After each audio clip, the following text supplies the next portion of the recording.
And here we are. Welcome back to the Redshirt Sophomore, where we never sit out. Yeah, it's a different day. This is part two, the Big 12 conference preview. Yep, our biggest episodes of the year. It continues. All right, we're going to be talking from Iowa State to West Virginia. That is the section that we're going to be talking about today. And look, we talked about the Big 12 is an exciting conference. It always is. It always is. And let me tell you, I nailed some things with the Big 12 last year when I was predicting things, but I really missed on some teams. So you really don't know who's going to rise, who's going to fall in this league. But we're here to talk about it, give our predictions, give our breakdowns.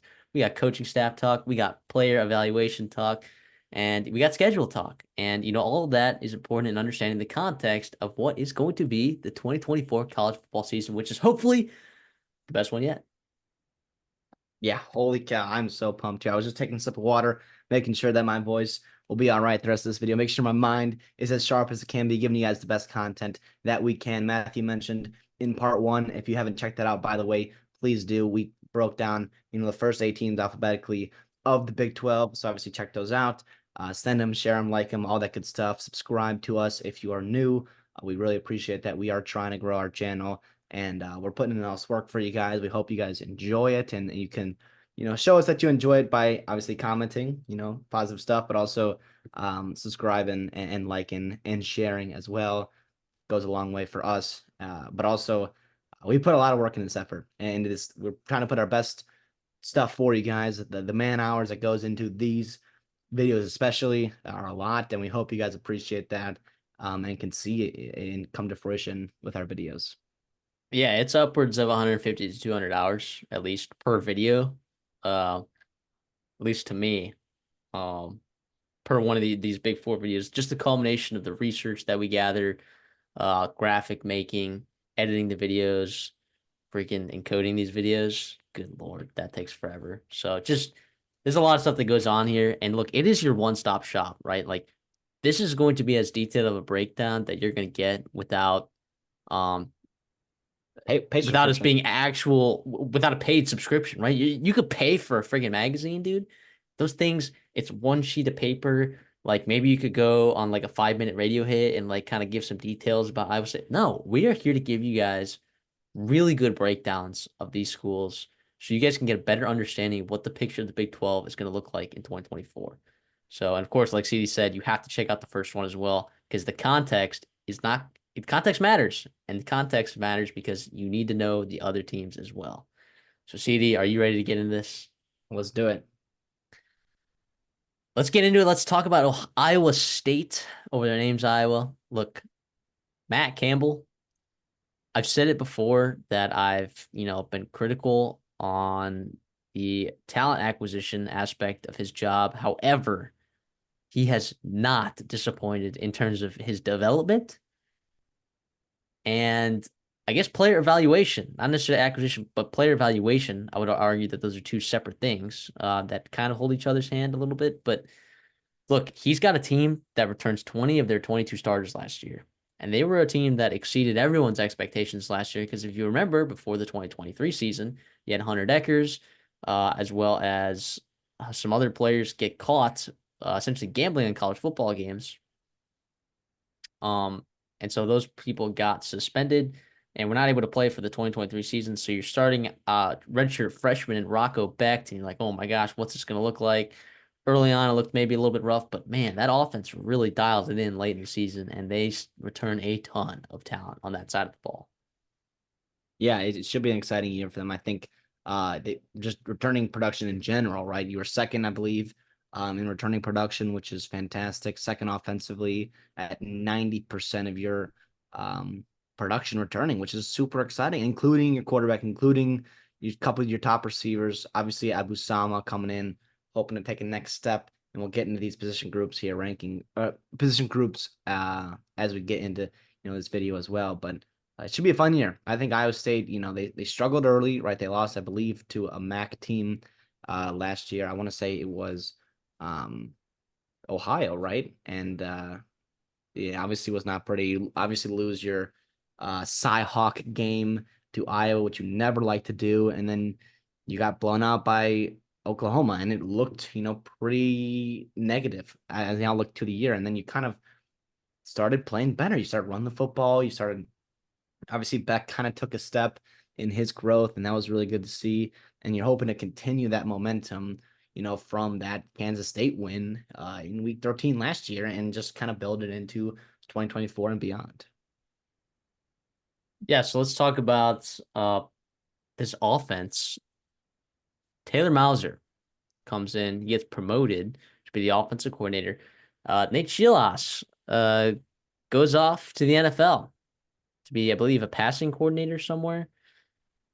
So I don't think there's going to be a ton of change to this offensive system. No reason to get cute, right? I mean, you had success with it last year, and you return, I mean, literally almost everyone, right? Like we said, Rocco back. The receiving room looks good because Jaden Higgins, the guy who stepped up last year in a big way, and Jalen Noel, I thought showed serious improvement. A guy that had serious drop issues before, Mm-hmm. and they combined for 1,800 yards and 13 touchdowns.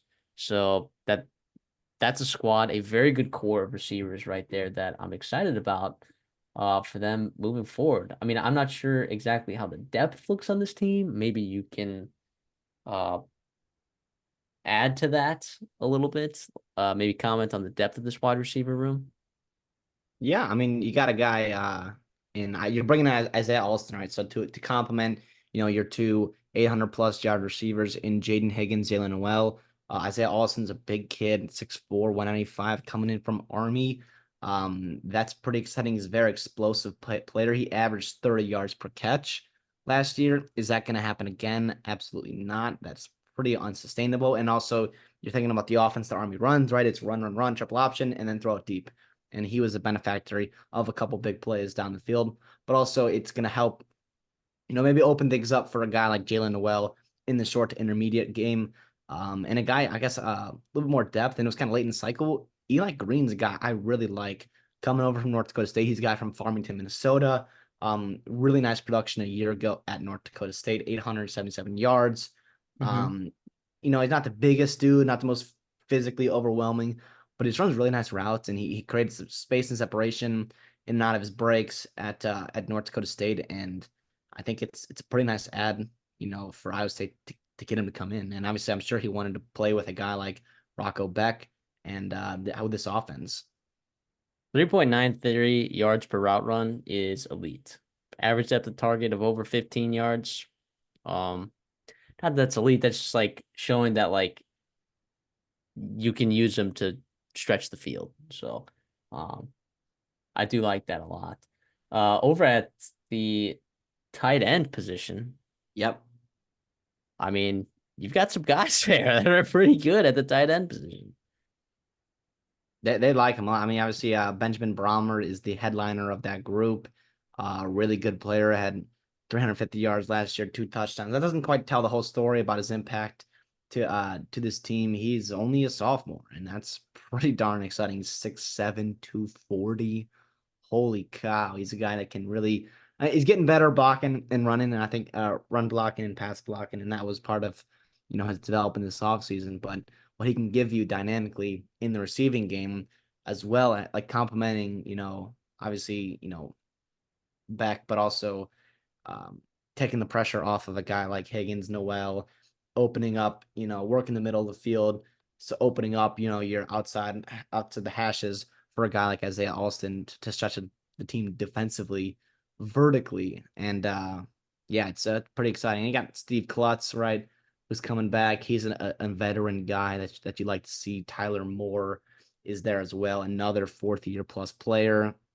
And then Gabe Burkle, again, third, fourth year guy. I mean, it's awesome that you got some guys that can. I mean, you lose Isaac Rex, right, which is a tough replacement, but I think you got the bodies in that room to aggregately, on the whole, just improve a little bit better than you were last season.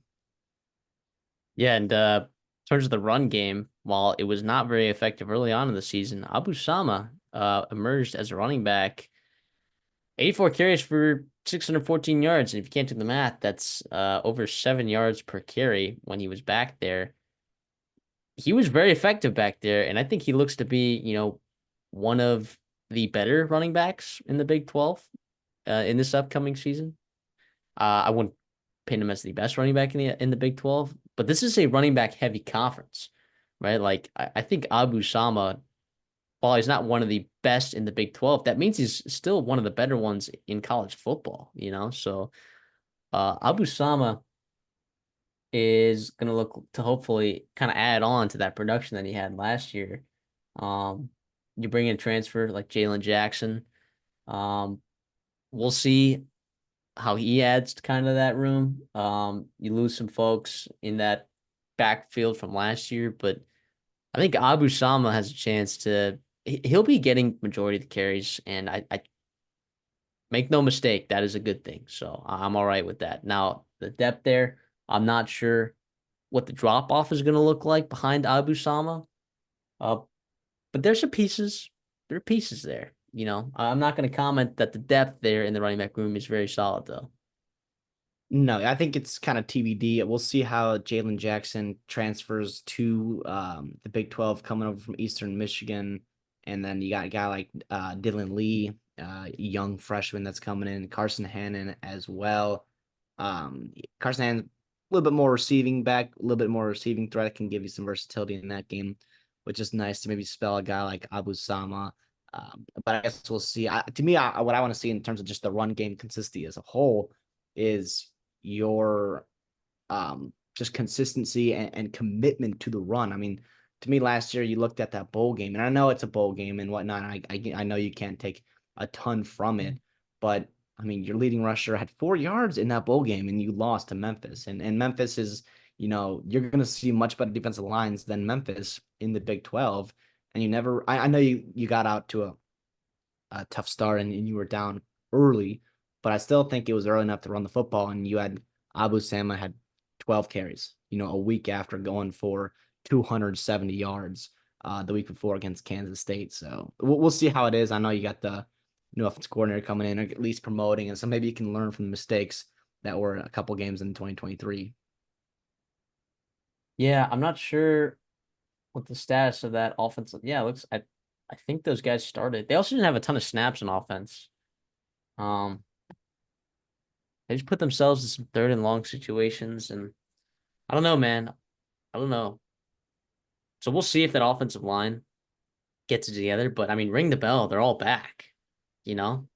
I mean, I look at a guy like Brendan Black, who won the job late in the season last year, and he Yeah. was playing pretty good down the stretch. Like, if he ends up taking another step, like that's a guy that they can definitely rely on to be solid. But like, what's interesting though is that almost half of their transfers that they brought in are on the offensive line. So I think there was some uncertainty about the depth there in that room. However, the starting five is set, and it's the starting five from last year. Yeah. Yeah. They don't bring a ton of transfers in as a couple other teams in the Big 12 like we've seen before. Or sorry, Jalen Travis, I guess, might have a chance to start.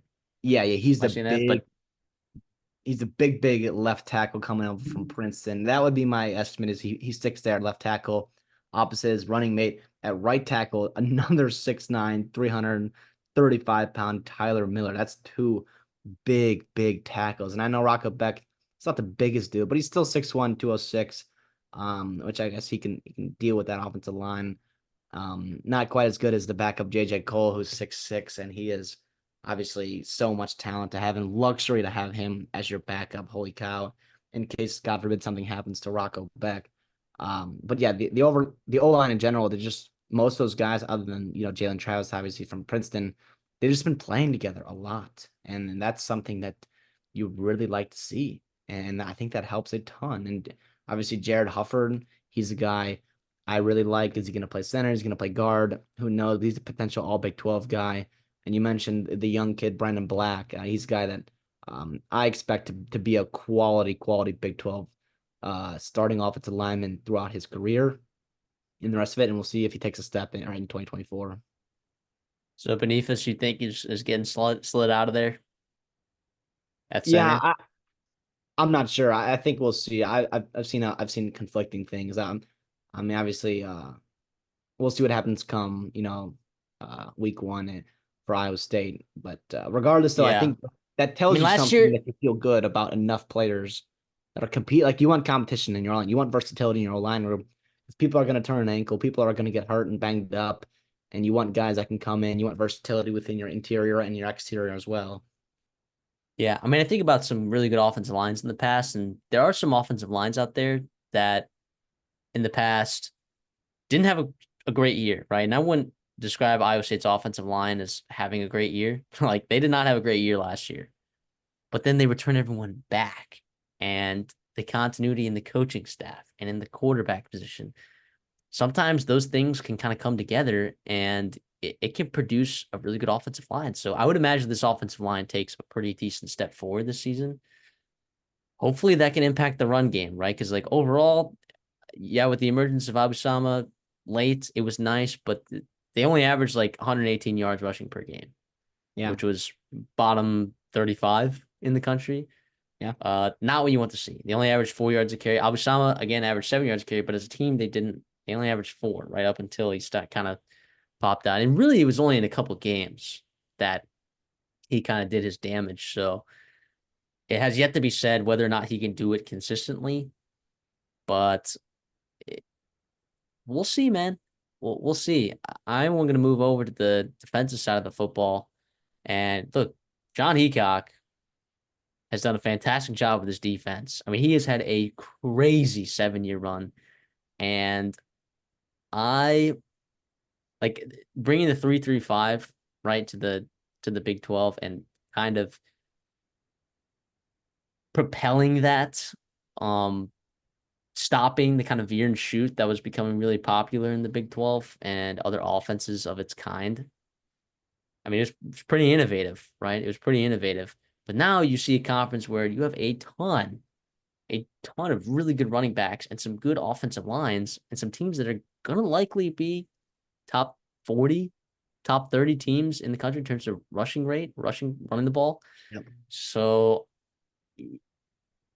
something needs to be said about running the 3-3-5 in those kind of situations, especially if you don't have crazy good players in the interior. And I'm not sure that they have an amazing. I mean, they have good returning starters, like production wise, right? Like, are they deep at the interior defensive line position?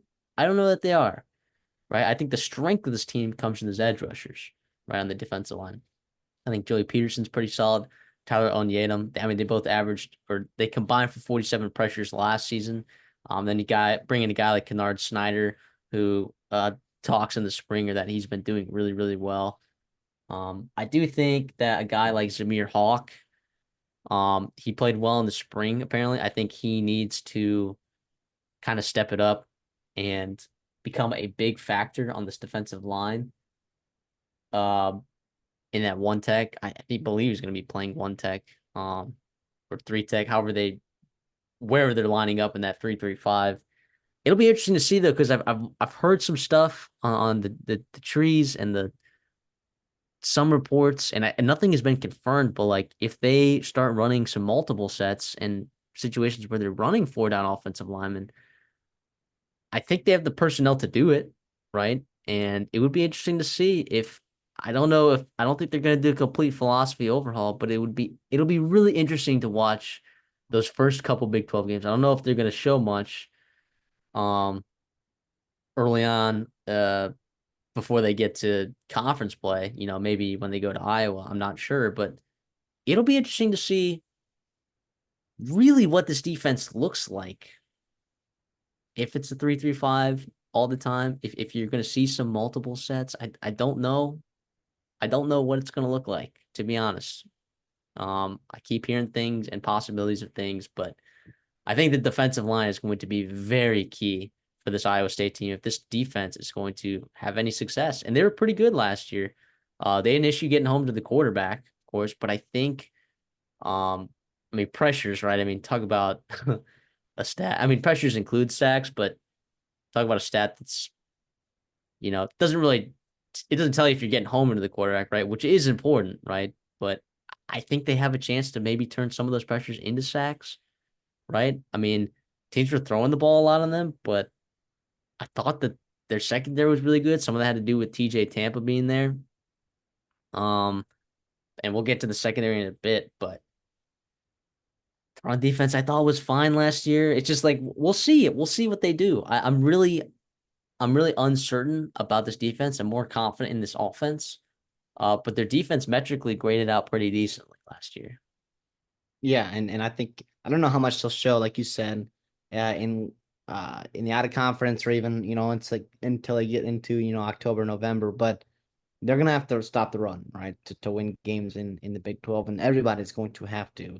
You're not gonna be able to just outscore people, or at least not consistently, if you want to go places where Iowa State wants to go and take that next step and get back to the Big 12 championship like they were just a couple years ago. But yeah, I do think it helps in terms of if you're going multiple, like you said, 3, 4 down lineman sets. I think this year more than most years, you have a little bit more depth all around, especially if a guy like Samir Hawk takes a step forward, like you think he might.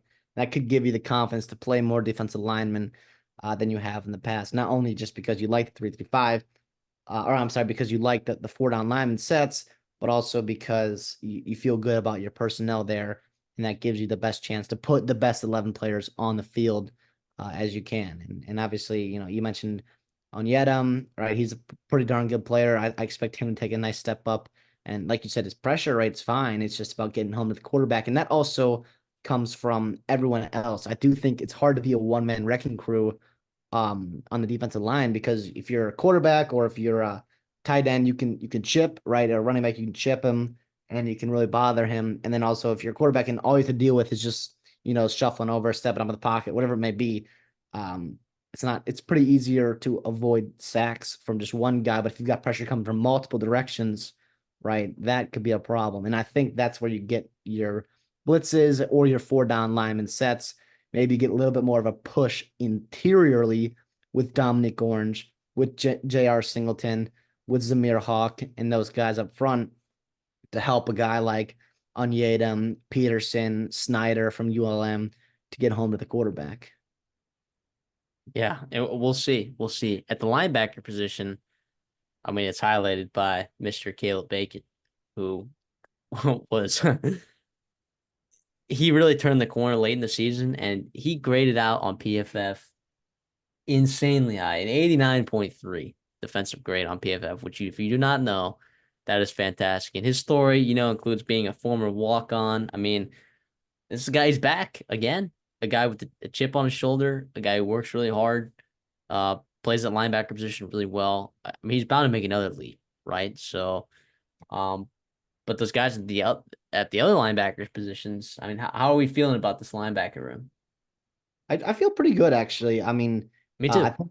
think it's the strength of this defense, right? We talked about the D line, the edges being the strength of the D line group. The strength of the overall defense is that second level, with obviously Caleb Bacon returning, Hmm. Jack Sadowski. I think he needs to step up, but I think he will. Will McLaughlin kind of going to play that big nickel hybrid linebacker type role. I guess you're going to kind of throw him in there with your second level players, going to be playing in the box and whatnot. And then even Zachary Lovett, right? Zachary Lovett, Carson Willich, those are Carson Willich. I know the staff's pretty high on him. Those are really nice depth pieces to have, and versatility. And I guess if you're switching to 3-4, 4-3, 3-3-5, whatever it might be, it gives you versatility. If you're going to be more multiple in your defense, not only like I talked about with your defensive linemen, but if you've got bodies in your linebacking core as well that can do different things, can disguise, can blitz, can cover, whatever it may be, that only helps, this defense and Heacock, whatever he wants to do defensively. Yeah, that's if, of course, you're more multiple with your defense. Yes. But it still doesn't hurt. You need to have. We talk about this all the time. In 3-3-5, you need to have fast linebackers and really good defensive line, right? And I do think they check the box with the speed and the talent at the linebacker position for sure. I want to talk about the secondary, right? You had three guys in the secondary last year that were all Big 12 players, right? Yeah, TJ Tampa, yeah, Jeremiah Cooper and Bo Freyler, right? All three of those guys were fantastic. You lose TJ Tampa to the NFL, right? But I mean, your safety group is nice. I mean, you're returning two all Big 12 players. Bo Freyler himself had 107 tackles, Yeah. um, which finished top 10 at his position, right? Behind guys right in the same tiers like Caleb Downs, uh, Dylan Dineman. Is that how you say his name for Purdue? Dylan Timon. Yeah, yeah. Hunter Wohler for Wisconsin. Like really elite safeties in college football. He's right in that tier in terms of making tackles in the run game. In the bowl game, he had 10 tackles, solo tackles, which I believe was an Iowa State bowl game record. So um I really like him at that position, right? Of course, Jeremiah Cooper is a stud on his own.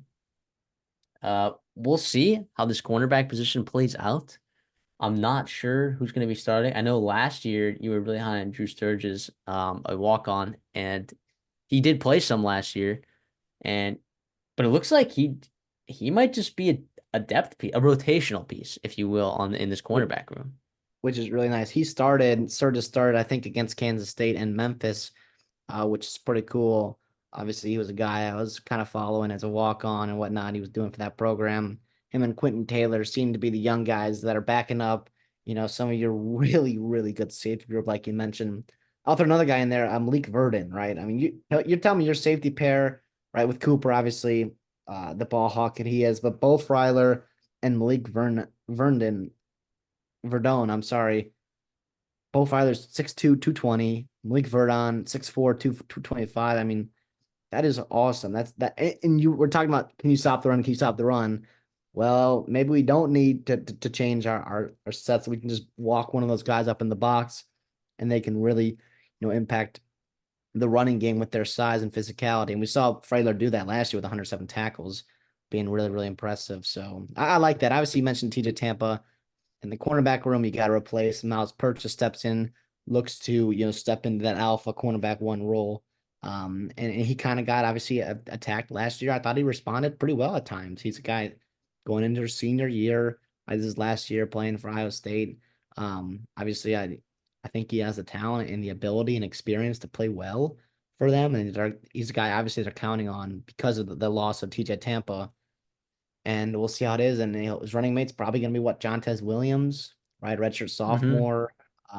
It looks to be those two guys right now, and I guess we'll see what happens depth wise behind them. But if you ask me who I feel good about their starting group, obviously cornerbacks, but I don't know if the depth wise it's a little bit unproven, I guess, but that's fine. I mean, most teams are. We'll see how if it gets to that where they have to play, multiple corners. Yeah, and we've talked about like, oh, will they run multiple sets? I guess what they did to combat the run a little bit last year is, I mean, Bo Freyler, he played 350 snaps in the box, right? That's more than he played at safety. That's more than he played in the slot. Um, so I don't think they have a problem, like you said, walking him down in the box to really impact that run game there. So it'll be really interesting to see. Special teams wise, um, they were really good at special teams wise. This is an interesting team that they don't have a special teams coordinator listed. They still rank 30th in special teams efficiency by ESPN and its metrics, and uh Tyler Perkins was a big part of that, right? He was 31st in the country in yards per punt last year. In college kickers last year, Case Contreras was not in your bottom tier, right? He's 9 for 12 from 40 plus. I don't know about the new guy, Carter Davis, or if Kyle Conradi is going to be the guy that ends up getting the kicker job. I don't know what the kicker's going to look like for them, but um, especially teams wise, I think they'll be fine, right? And they have historically been well coached there, which is crazy Yeah, to think about. Campbell knows the emphasis, even though there is no special teams coordinator. I think he knows the emphasis that is, put on that game, especially the close games you're going to be playing in the Big 12. Or if you can flip a field here and there, if you can make a big kick, whatever it may do, it can do wonders for you and your team. So yeah, it's the overall team right now. I mean, you're looking. I'm seeing, the depth. I think it's a little bit unproven, but I think there's reason for optimism, right? In terms of a lot of returning production. Not only do your starters return, but they didn't lose a ton of guys, impact players in the portal in terms of like hurting your depth real bad. So not only do your starters come back with another year of experience, but your depth guys also come back with another year of spring practice and fall camp under their belts as well that can come in and pinch if you do need them. Also, I think Carter Davis might have gone back to FAU, but whatever. I mean, so it's Conradi, right? Well, we'll see. I have no idea what that kid's going to look like kicking the ball, but I do want to talk about their schedule now. Look, you get North Dakota at home, at Iowa, right? Which is Cyhawk, not gonna be an easy game.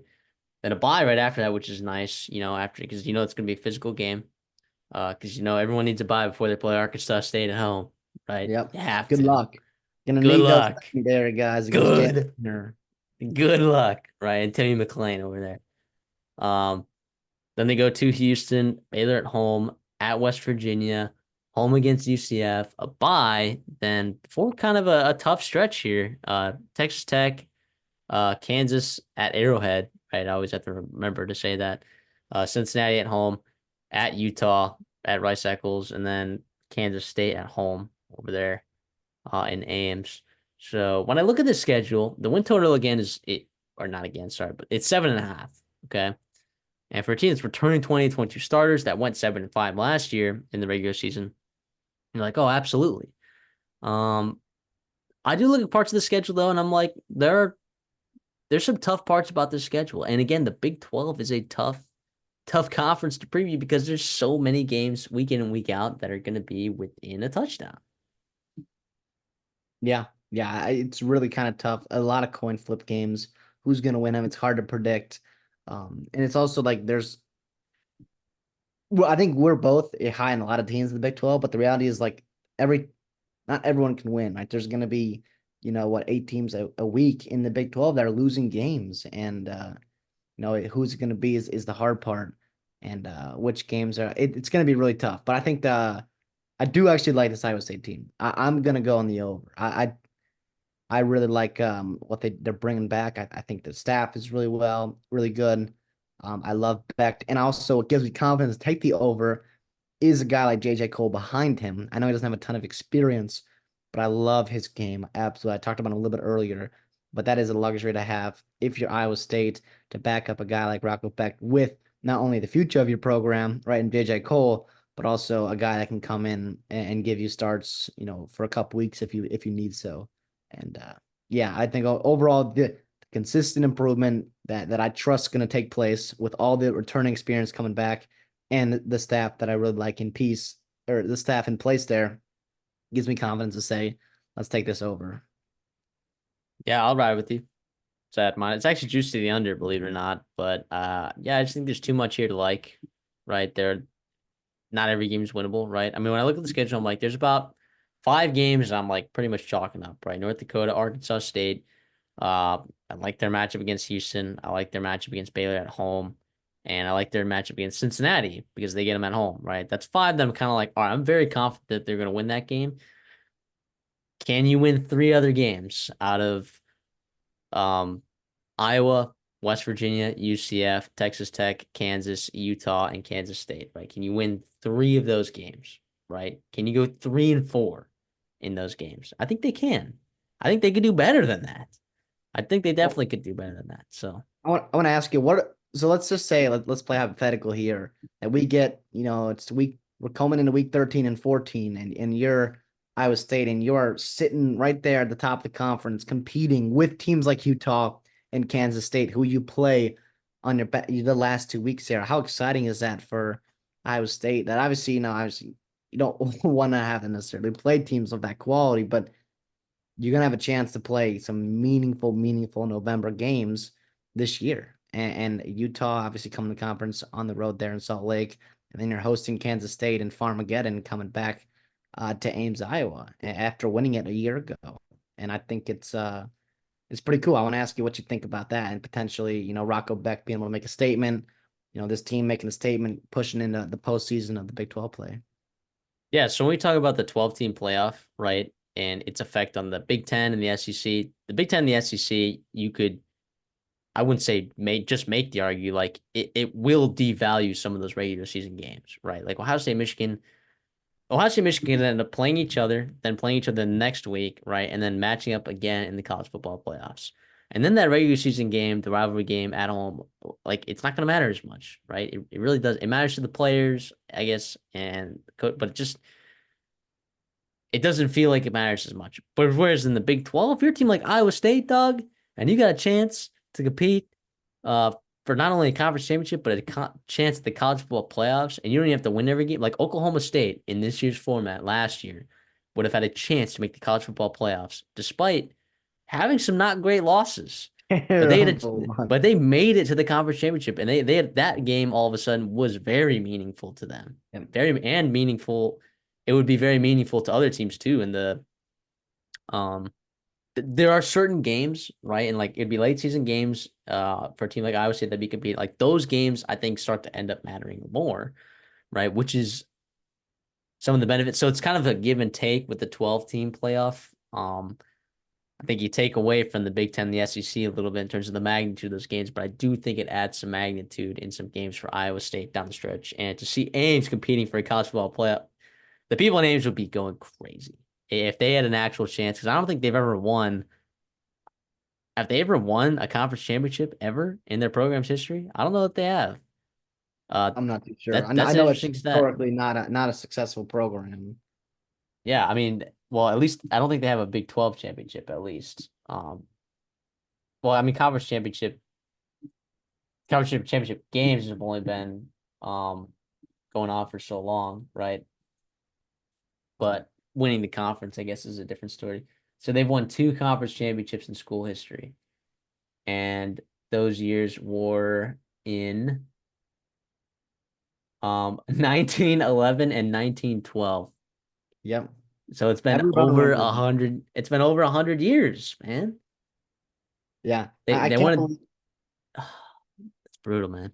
I can't believe that this word is going to be entering the vocabulary of college football fans, but bid stealer. I mean, we've seen that all the time in college basketball coming down to March in conference tournaments, but with the automatic bid, you could have a team, say Ohio State, say hell, UCF, right? Or Kansas, or a team where you've got maybe who's on the outside looking in without the automatic bid, but if they get the championship conference championship weekend and they're playing a team who's firmly entrenched in the playoffs in their own right, like Utah or Kansas State may be, and you win that game, not only does that other team that lost, the runner-ups, make it, obviously as a lower seed, but make it, but you also jump everybody else, and you're an automatic bid there. And some at-large team in the Big 12 or in the Big 10, the SEC, they're on the outside looking in. And that's kind of wild to see. Obviously, it's all hypothetical. We'll see what happens come November and December, right? But it's exciting to think about. Absolutely. Well, let's move on then to Kansas. There's a lot to like about this Kansas team. The unfortunate thing, right now, we've been talking about it with these other teams, is that they're doing renovations to their stadium, which, by the way, good for them. Yeah. Oh yeah. Good for them. This Good is a for them. good thing, real quick. This is a really good thing in terms of the direction of the program. Now, if you're talking about opportunity to strike in the Big 12 with the talent you have on the roster, with the way that the dynamics of the Big 12 are right now, especially with the potential that Florida State and Clemson coming to your program and coming to your conference, I mean, damn, man, wouldn't it be nice to be playing, your home games once you finally just started to bring back your student and your stadium atmosphere to Kansas Jayhawk football from a year ago and that success you had last year. But like you said, this is a good thing. This is a good thing for the long-term success of the program of Kansas. So some change in the coaching staff, right? Enter Jeff Grimes in replace for Andy Kotelnicki. Now, Andy Kotelnicki, I think a lot of people kind of panicked a little bit, like, oh no, like the secret sauce is gone. He's gone. He's going to Penn State. He's taking it with him. Guys, I mean, Jeff Grimes is coming in here, but Leipold has made it very clear that he is not changing this offense at all. And part of the stipulation of hiring Grimes was Grimes is just going to be basically calling plays, I believe. Or maybe it's just he used the word infusing Grimes' offense into his offense. So that only tells me that there can be more wrinkles added to an already very wrinkly, I'm gonna call it a wrinkly offense because it is very unique in the way it's run and it's had success. It's had success. And It, this offense has a lot of talent. Just like we knew last year, they had a lot of returning production on offense. This year they have quite a bit of returning production as well. And that's headlined by 2023 Big 12 preseason player of the year, Jalen Daniels. yeah, man. First of all, I mean, credit to Jason Bean. I got to give a shout out to Jason Bean, who I believe first overall pick for the XFL draft. Congrats to him. But Daniels is a guy that I think we were all robbed of a season because when he is healthy, he is so explosive, so dynamic. And unfortunately, he had that back injury that limited him last year. And there's a reason why he was preseason Big 12 Player of the Year is because of how good he is, difference maker he can be. And maybe the best quarterback in the Big 12 when he's healthy, right? Maybe not pro potential wise, but in terms of dynamicness, impact on the game, success rate of your offense and reliant upon that quarterback, it's tough. And if you look in that quarterback room, right? Last year you had Bean, you convinced him to come back from a year or for another year, right? As a veteran himself, and obviously paid off for him. But now you don't have that safety blanket. You have Cole Ballard, who got some experience last year, but is he a guy you feel good to, win you a game or two here and there if Daniels goes down or even extended period of time? I don't quite know. I do think there's a significant drop off this year compared to what there was last year. Yeah, let me give you another name as well that is very like it ends up kind of hurting a ton. Is a guy named Ethan Vasco who transferred over to Coastal Carolina. Yeah. Ethan Vasco was on that roster, and he's doing well over at Coastal. He's looking to start over there for them, and he played well in his time there. And he is dynamic and explosive, and a good athlete there. I think he would have been a really good backup for Jalen Daniels. We'll see. We'll see. The status of Jalen Daniels as we head into the season. I'm I'm optimistic. I'm optimistic, but I'm also not there, and I'm also not a medical professional, and I don't know these things, right? But well, I guess I'm optimistic. So I am operating under the assumption that Jalen Daniels is going to play quarterback for Kansas this season, which is Yeah, exciting. that's exactly how I'm going to do this too. So you're going to hear us talk at least today. And we're expecting a full 13 games. We can't predict injuries. It sounds like from Big 12 Media Days, Leipold did say that he's doing everything they're asking him to do. He's progressing well. I know it's a back issue, so it could flare up, whenever, I guess, randomly, obviously. And we'll see when the bullets start flying come fall camp. Obviously, I don't think he'll be going much contact during then, but obviously, what's August 31st, right? You got a game to play, and obviously they're not gonna hold back. You do ease into it, right? I think Linden would, right? But then you go right to Champaign and at Illinois looking for a revenge game this year for them. So I don't know. Illinois' revenge game. I'm sorry, Illinois. Thank you. But Illinois is getting their revenge on Kansas. Correct. Yeah. Yes. Yeah. Okay. So yeah, that running back room looks nice too. I mean, it's the same one as last year. Devin Neal and Daniel Highshaw are the nice 1-2 there. Harry Stewart is a sneaky true freshman that I'm hearing beat writers kind of dominate. He's kind of dominating the spring reports and those headlines there. So I'm excited. I'm sure he'll get some touches too in this offense. I mean, if you get kind of another spare, I mean, we talk about a pair and spare, I mean, that's sounds nice that they got a guy like Harry Stewart there to kind of spell those two guys who are going to be touching the football a lot this season. Yeah, and I think if you can run the ball really, really well, I think not only does that slow down the pass rush and maybe protect a couple hits a game for Jalen Daniels, but also you take the load off of him, what you expect him, maybe Daniels carrying the football. But if you're Harry Stewart and you come and you give a boost to that room and you give that staff the confidence to give you a couple more touches, every week, whatever it might be, you're taking those touches away from Jalen Daniels that doesn't need to touch the ball, and you give it to Harry Stewart. And he's a guy, like you said, beat writers seem to be really high on him as well as its staff. And he just showed up physically ready to play, which doesn't happen all the time, right? Especially as an early enrollee true freshman. And that's pretty exciting there for Kansas, who, by the way, has upped their recruiting, in my opinion, right? Which is Yeah. fantastic. Oh yeah. Oh yeah. And this wide receiver group, it's running back, basically. I mean, look, you lose Mason Fairchild in the tight end room, right? But I mean, Lawrence Arnold, Luke Grimm, Quinn Skinner, all at over 500 yards last year. And they're all sitting about 2.5 yards per route run. So they're all productive. They all get open. They're all athletes. They're all good. And I don't expect their production to drop at all. And of course, you didn't have the exact same quarterback production that you would have last year with Jalen Daniels. So who knows what those numbers would have looked like for those guys? They both hovered around 50. They all three of them hovered around 50 targets. like it's kind of a pick your poison. I think Lawrence Arnold is the best. You know, he's one of the better receivers that Kansas has had in these last couple years. So I think he will definitely headline this group for sure. But it's I like this wide receiver room a lot. Yeah, well, first of all, you mentioned those top three guys returning: Arnold, Grimm, and Skinner. A couple different body types, which is really nice, and they're just so consistent. And like you said, the way they spread the ball around and the consistency that each one of them plays with gives you the option to do that right down in and down out with what they can do with their significant route tree that those each player can do right. But also, Trevor Wilson comes back. He's been a guy that's been with Leipold back since Buffalo. And he's not obviously, an elite player himself, but he's a really nice fourth piece for you to spell those guys, those three guys returning. And then Doug Emilian, right? He's a guy, former Minnesota guy. Love him in the run game, which is going to help with the outside zone that Kansas likes to run. And then Keaton Kubeka, right? True redshirt freshman, right? Was solid before he got redshirted just a year ago. And obviously, we talked about the depth there with the running back room, and it seems to be there with a couple young guys as well as experienced veterans returning in that wide receiver room.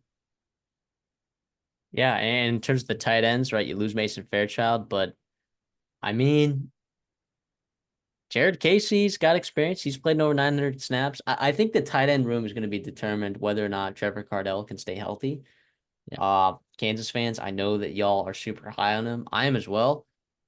Look, if he could just stay healthy, man, and make that impact in that receiving game, like I know that he can, I think that can definitely add a huge dynamic, one that they had um with Mason Fairchild last year. And Mason Fairchild had 450 yards receiving as a tight end, which is pretty stellar if you ask me. So if you can get some of that kind of production out of Cardell, whoo, I mean, this is a team full of weapons, right?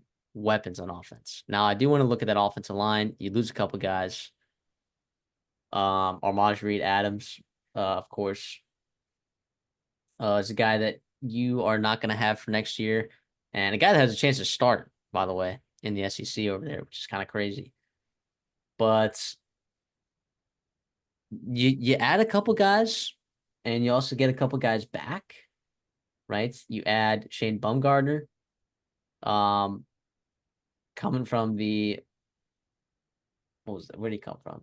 The Division II The level, Tiffin Tiffin University. University. Um, he's a guy that could definitely start there. Like Bryce Foster's coming over there from Texas A&M. I don't know that Bryce Foster's going to start there. That is a very good talent to get in there. He was a highly rated recruit, 4-star guy. Out of From experience.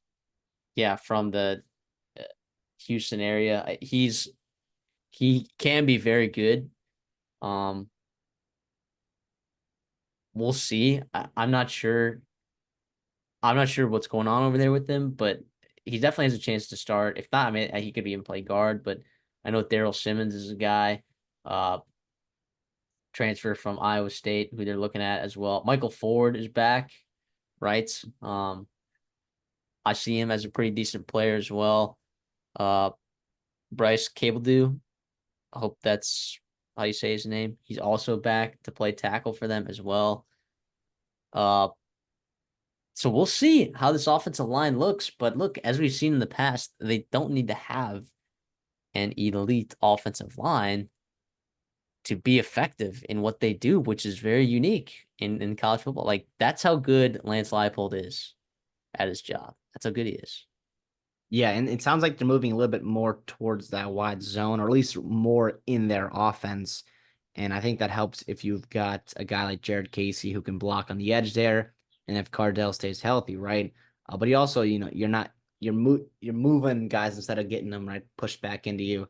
But also it sounds like the screen game too, which another way to adapt or hide a bad offensive line is with screens, right? Because the defense is pinning their ears back, trying to get the pass rusher or the quarterback, and they can just kind of let them go by and then throw it over top. or around them. But I do like Logan Brown, right? He's a former 5-star left tackle, transferred in from Wisconsin, I think 2 cycles ago, or I guess back in 2023 cycle. It sounds like he's back from injury and he's really, really putting it together. And he would be a guy that would be a big time boost for that room. Yeah, you got to replace obviously Dominic Puny, who is a pretty damn good player for you. And I think the athleticism that he has and the size and the obviously recruiting pedigree, but it sounds like if he put it all together, would be really nice protecting the blind side of Jalen Daniels, which I guess I keep going back to it, but is really, really important this year. And I know Matthew said, how much Leipold and what they've done there, Golden Hickey and staff has been able to adapt without an elite offensive line.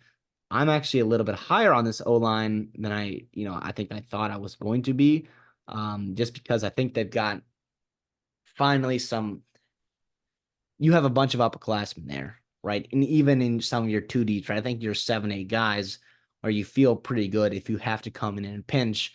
And I think I like the competition you're bringing in, like with center, right? You're bringing in, like you said, Bumgarner from D2, Tiffany University, Bryce Foster got with a lot of SEC starts and their recruiting pedigree as well. And that's to me, it's a great recipe, right? To weed out or to improve your O line and find the best combination come fall. I want to look at the defensive side of the ball. Um, it's a very interesting position for them, right? They lose Austin Booker, who was phenomenal for that defense, right? Transfer from Minnesota. I know you'll be able to speak on him a lot. Um, but like that edge group still could look good. It's going to be highlighted by, is that 2 true freshmen? Are they both Warner and Brinkley? Are they both edges? Yes, they are. So, and look, they were kind of the highlights of that recruiting class. That was top 45 in the country, by the way. Can't believe I said that. Kansas had a top 45 recruiting class. That is awesome. Um, but yeah, I mean, we'll see what some of these other guys can do as well. Dean Miller, the JUCO transfer by Job, has a chance to step up this year for sure. Um, the depth here, it's kind of nice. I don't know if you have a ton of production to go off or past production to go off of, but I think I like the names here. You know what I'm saying?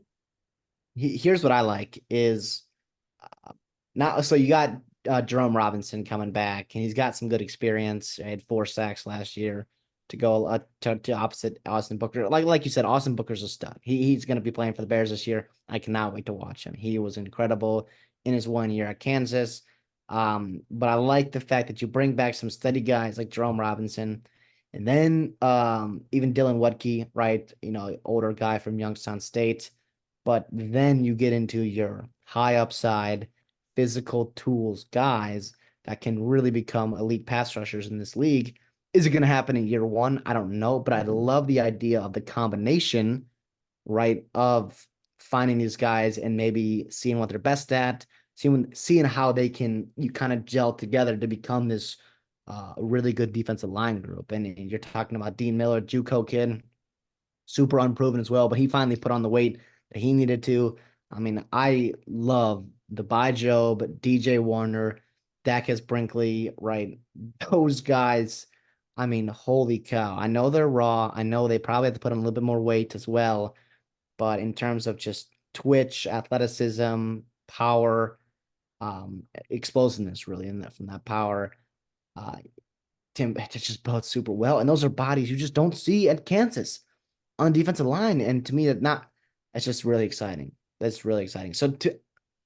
It's kind of weird, but I almost think that between those 4 guys that I said that are unproven, I think you're going to be able to find, maybe 10 snaps a game for each of those guys, 15 snaps a game that can give you really, really good production at times.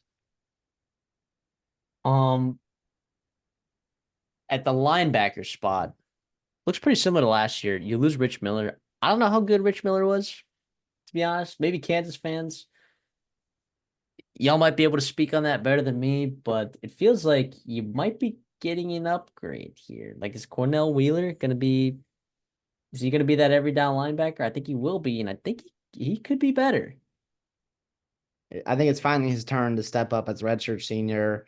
the athlete, the former recruiter. I was just coming in from Michigan a couple years ago. Um, I think, like you said, obviously the experience with Rich Miller hurts, but I think Cornell Wheeler, it could be a net plus, and that's net positive for Kansas in the linebacker room. Yeah, well, you're still getting experience back with JB Brown. I mean, JB Brown played almost 600 snaps last year, right? He graded out pretty well. I'm looking here on PFF, but Cornell Wheeler, I thought he was really good in this time. He only played around 200 snaps last year, but if he's really good, again, I don't know about that interior defensive line, but if they can find a way to stop the run a little bit, like they were unable to do last year, of course, letting up 168 yards per game on 4.5 yards per carry. If they can figure out a way to kind of handle that, right? Because the secondary's got some good players, they got some good players in that Kansas secondary. Um, a unit that in the past, I've said has benefited off of takeaways, but I do think I, I think I may have been underselling that Kansas secondary, right? So if that linebacking core finds a way to step up and seriously make some plays in the run game, I think this Kansas defense has a chance to improve a little bit. This was already, a top 65 defense in the country, right? So top half defense in the country, which is incredible for Kansas, by the way. Let's uh let's not brush over that, right? Like that's like, oh, they're just a top half. Yeah, most of these teams in the Big 12 are top half defenses, but Kansas has not seen a top half defense in a while. So that's a big deal. And if they can improve on that, that's even better. Yeah, absolutely. I think we'll see. I love that secondary. I think it's a really, really good unit. Obviously, you lose a guy like Kenny Logan, who was a really good player for you. Played over 700 snaps. He did a lot of things for you in the box, free high safety, covering slot receivers. He was pretty damn good for you. But I guess returning, you've got OJ Burrows, right? Pretty damn good as well. Marvin Grant is a pretty good athlete who's finally seems like it's his turn to move into that starting safety role. He played almost 500 snaps last year and looked good in them. And then obviously you've got Kobe Bryant and Melo Dotson. Kobe Bryant's two-time All Big 12 player. He's a shutdown corner. You really like him and Melo Dotson, his running mate. That's pretty damn good because you're not going to throw to Brian and you're going to have to throw to Dotson, and he's going to make you pay. Like you said, he had a couple big time plays for Kansas last year. Yeah, I really like this secondary for every reason that you just said. So, um, yeah, Melo Dotson's good. Kobe Bryant is fantastic. I mean, he has been for the last several years. Yeah, I mean, we'll see about the depth of the secondary. Eh, If some guys get hurt, I don't really know what they're gonna do, particularly at that safety position. Maybe the Jalen Dye and Devin Dye can have something to say about that, but I don't know. I can't say really much other than this secondary is gonna be good. Um, but I don't think that's the keystone of this defense. The keystone is going to be is that front seven going to be improved, and that's going to be the big difference. Looking at their schedule, um, again they play all of their conference games at Arrowhead Stadium, and then they play at Children's Mercy for two of the out of conference games. So for UNLV, and Lindenwood, they're going to play at Children's Mercy, which is in Missouri, I believe. I believe it's also in Kansas City. I don't know. I think it holds about 20,000. I was looking at it earlier, but so they get Lindenwood at home. They go to Illinois then. They get UNLV at home, at West Virginia, TCU at home, at Arizona State. They get a bye. Then they get Houston at Arrowhead, at Kansas State, bye, Iowa State, at home, aka Arrowhead, right? I'm just gonna say at home. That just means Arrowhead. At BYU, home against Colorado, at Baylor. Their win total's at 8 because I believe the schedule is insanely manageable. It's pretty terrible timing that they don't get to play a lot of those home games uh, in Lawrence because they draw Houston, Baylor, Colorado, BYU, and Arizona State. That That is a great draw in conference. That's already five. I'm not going to say wins, but like five insanely winnable games. When you're looking at the spectrum of winnable games and losable games, that is on the far weighted spectrum of the winnable games. And then also Lindenwood. I don't expect Illinois to be all that good. Uh, and then UNLV, who without Jaden Miava, I mean, yeah, sure you might like Matthew Sloka or whatever his name is. I always forget his name, but you always know from Holy Cross. Um, I mean, that's 8 games right there. You're already getting to 8. If you win all of those games, then you just have TCU, West Virginia, Kansas State, and Iowa State left. And um, 2 of those games you get at Arrowhead, and 2 of those games you get on the road. So it's juice to the over, even with the schedule dynamic and having renovations to their stadium. Where are you thinking that Kansas lands on the spectrum? Really, really good. I mean, to be honest, I know we have to make our prediction here over and under 8. And I guess for argument's sake, I'll take 8. I don't know if I would like to bet it just because of that uncertainty of your quarterback position.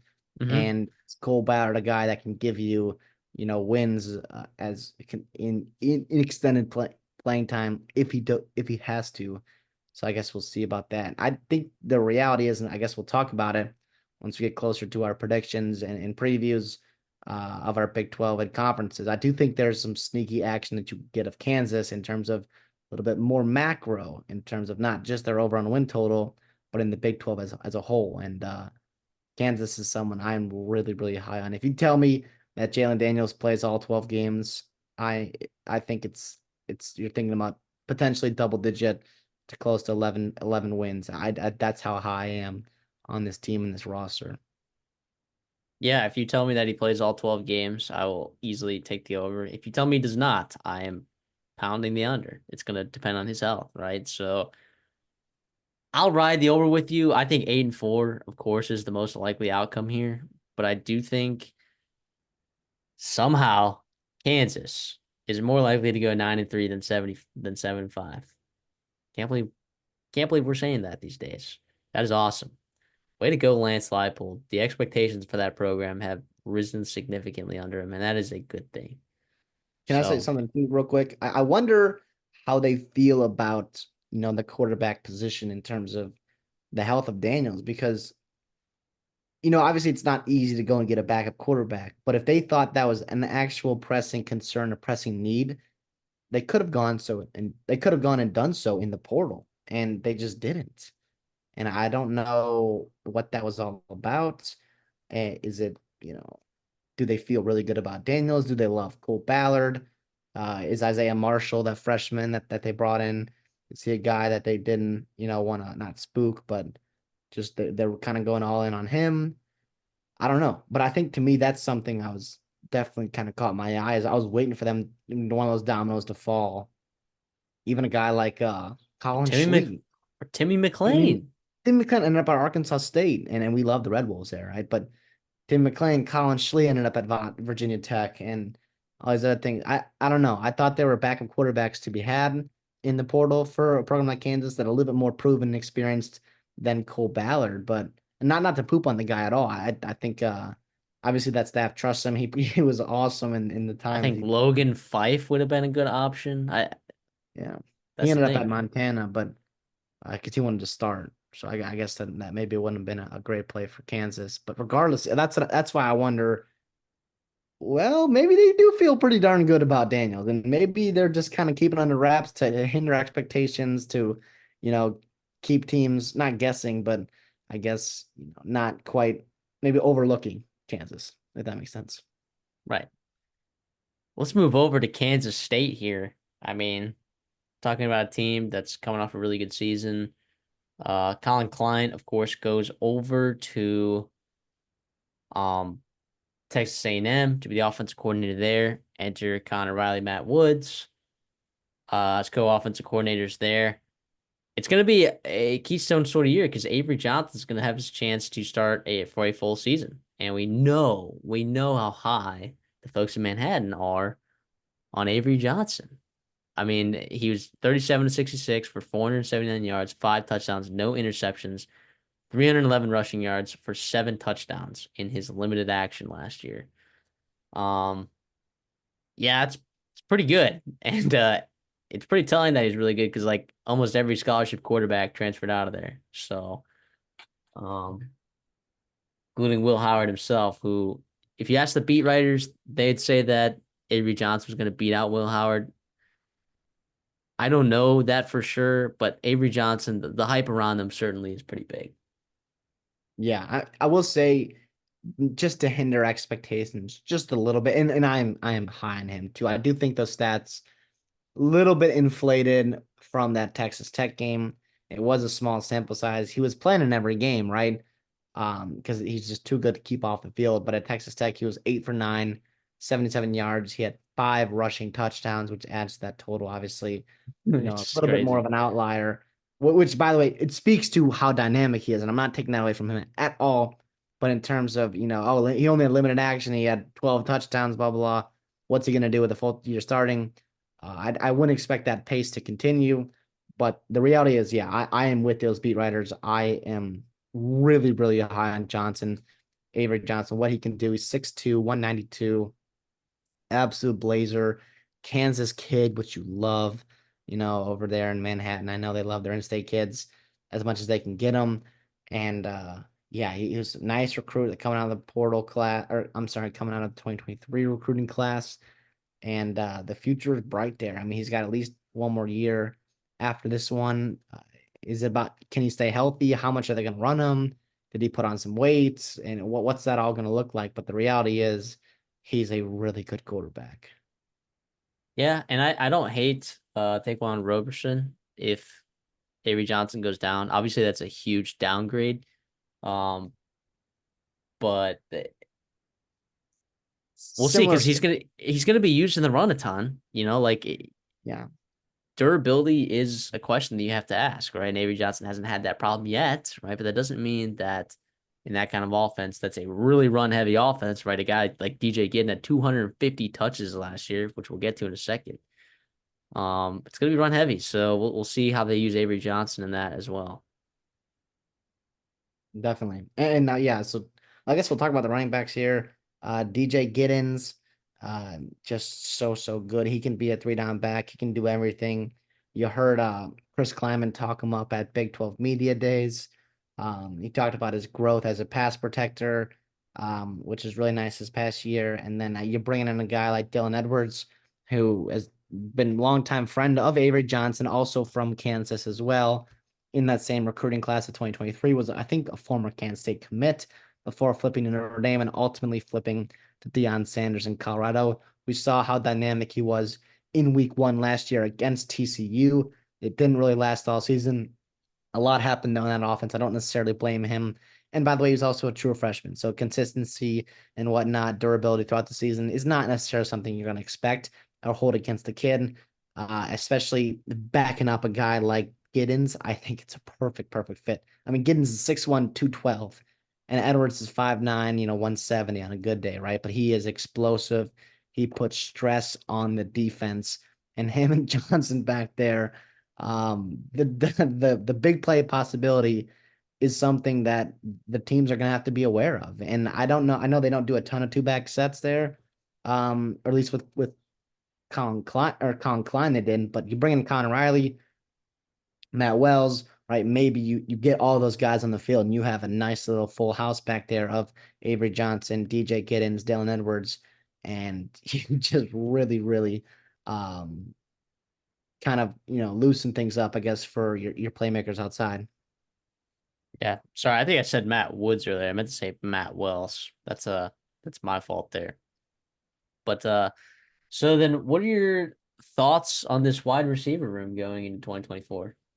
I think they feel good about it. At Kansas State does internally. I think if you look on the I outside don't looking hate it. in, you're yes, I think nationally, I think you see that their stats, and you're like, well, I don't know. I mean, you lose Newton Brooks, and it's like, well, what's going on there? But I think Jace Brown and Keegan Johnson, I think those are really nice returning building blocks to build into next year. Brown's a guy that was a true freshman and he had over 400 yards. And he's a really good deep threat for you at over 16 yards per carry last year. I think you can use the talented arm that is Avery Johnson, especially if let's say you're gashing them through the run and you're gonna have to bring a safety into the box or whatnot. The play action pass, the deep overs over the middle, it's gonna be open for you, I think. And if you can hit those plays, I think Chase Brown's gonna be a guy that definitely benefits from that. I mentioned Keegan Johnson, former Iowa guy, struggled with injuries last year, but he's a veteran as well. I think they really respect him there and what he can do consistently, right? And then Dante Cephas, guy, man, was I high on him last year for Penn State. Didn't quite click there. I don't know exactly why. A lot of things happened in that offense there. Part of the reason why Kolonecki over from Kansas is there at Penn State now. But Cephas, I think, fits a little bit better here than he did there. And we'll see if he can, not necessarily replicate what he did at Kent State, but if he can get back somewhere close to the production and I guess the talent level that he had there, he displayed there, would be pretty exciting. But it sounds like that they're deeper than they have been, and that they're excited to use them, right? And maybe you're going to see more four wide receiver sets than you would typically see with a Kansas State offense. Yeah, I agree. I like Keegan Johnson a lot. He's a guy, he's a highly rated recruit, has all the talent in the world, and we've seen receivers. There's a formula there of taking those Iowa receivers and putting them in good situations and letting them turn out. So I think Keegan Johnson can definitely be a really, really, really good option for them. Garrett Oakley's solid. I don't know that he's a perfect replacement for Benson Newt, but he's okay. He's okay. But yeah, I think the most interesting thing to look at this offense is the offensive line position battles that you're going to see heading into the fall, right? You know Cooper Beebe, right? Of course, is a big deal. NFL caliber player, was fantastic, one of the better guards in college football last year. But you add Easton Kilty from North Dakota. Is that right? Yeah, we love that. And if you want to check out that video that we did on him as well, we had a video that we did on him. Look, this was a top 40 team in both run and pass blocking on PFF last year. We'll see if they can kind of uh continue to block well.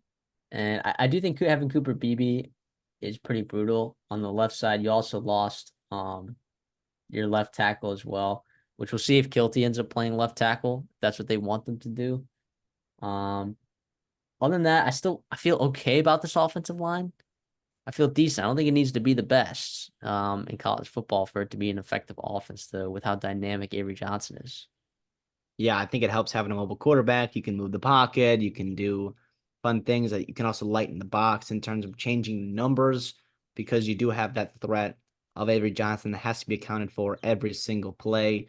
And yeah, but they've also done a great job there. Their O line. I like Hadley Panzer. He was a guy at Big 12 Media Days. That was pretty fun to watch. I think he's really good coming back. Um, Carver Willis, is he a guy at right tackle? 7 starts last year, or I guess 7 starts in his career. But yeah, Connor Riley, he's promoted to OC. He's also the line coach. He's been with Kleiman since North Dakota State. He is really, really good at his job, and I just trust. Like this is one of the programs that's like, oh, they got to replace Cooper Beebe, and they're not going to find a legit Cooper Beebe, right? But I do think I do trust them in the aggregate to be able to put together a workable offensive line and pair it with a scheme that matches the talent that is there and the skill positions. Because this year, I think it's a not significant, but I definitely think it's a noticeable upgrade in the skill positions than it was from a year ago. Absolutely. Let's move over to the defensive side of the ball. Uh, I think defensive end's a good group. The run defense, though, was really brutal last year. And again, some of that has to do with we talk about the 3-3-5 so often here in the Big 12 because that's just the standard. Yeah, 5.1 yards per carry, letting up 160 yards allowed rushing per game. The thing about this defense, though, is I think they got some dudes on the defensive line, and we'll see. We'll see if that can translate, if they can take some jumps, if they can get better in that run game. And in such a run heavy conference, it's a concern, I think, for fans. It's a concern, I think, that I have of this team, but we'll see. I mean, am I wrong in saying that this defensive line is pretty decent? I think it needs to improve from last year. I think it It will. does. I think you need a little bit more disruption than you got. There's not necessarily like an elite proven dude. I was super high on Khalid Duke last year. He kind of battled injuries. He didn't quite live up to what I thought he would produce for Kansas State. Um, it- does everybody else step up? I mean, Usus Siumalo, he's a guy that played a lot for you last year. He's a big dude at 6'3", 339. I like Yeah, Brendan you Mott. mentioned Brendan Mott. He's returning. He can be pretty good for you and disruptive. He created out well. He had almost 500 snaps last year, but you're gonna have other guys. Cody Stuffelban, right? Can he step up? He's 6'4", 250. He had a couple tackles for loss last year, in 300 snaps. I, like I said, it needs to improve, and I think it will. How much could be the difference between this team, winning a lot of games, hitting their over, and then making the college football playoffs? Yeah. Fortunately, they had a pretty decent secondary last year because they did not get to the quarterback very often. They did not really stop the run. Uh, at the linebacker level, I mean, I'm hearing a lot of stuff that the beat writers really like Desmond Purnell. Yeah, he was good last year. I think he was pretty good last year. I mean, he Yeah, played over 700 snaps. Him and Austin Moore, I think, are back. Austin Moore had 12 and a half tackles for loss. I think he can be disruptive. You bring in a guy, I think, from New Mexico, right? Alec Marenko. That's kind of fun. He's super raw. Obviously, he's going to be a little bit of a learning curve there coming over from the Mountain West, but they feel pretty good. And I want to throw out Asa Newsome, right? He was a guy out of high school. I just loved his tape. I really loved his tape. He was kind of an athlete, do it young all, guy. young guy. I think maybe he's not going to be this year, an alpha in that room, but in terms of spot duty here and there, third down, whatever it may be, I think he can give you some value this year and beyond. I hope so. I hope so. Uh, let's let's get into the secondary then. Um, you lose a guy like Kobe Savage. You lose guys like Will Lee. Um,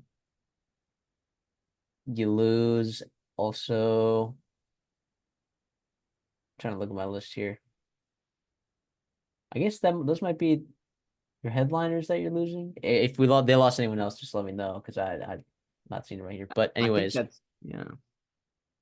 so is there still reason to believe that the secondary can still be okay?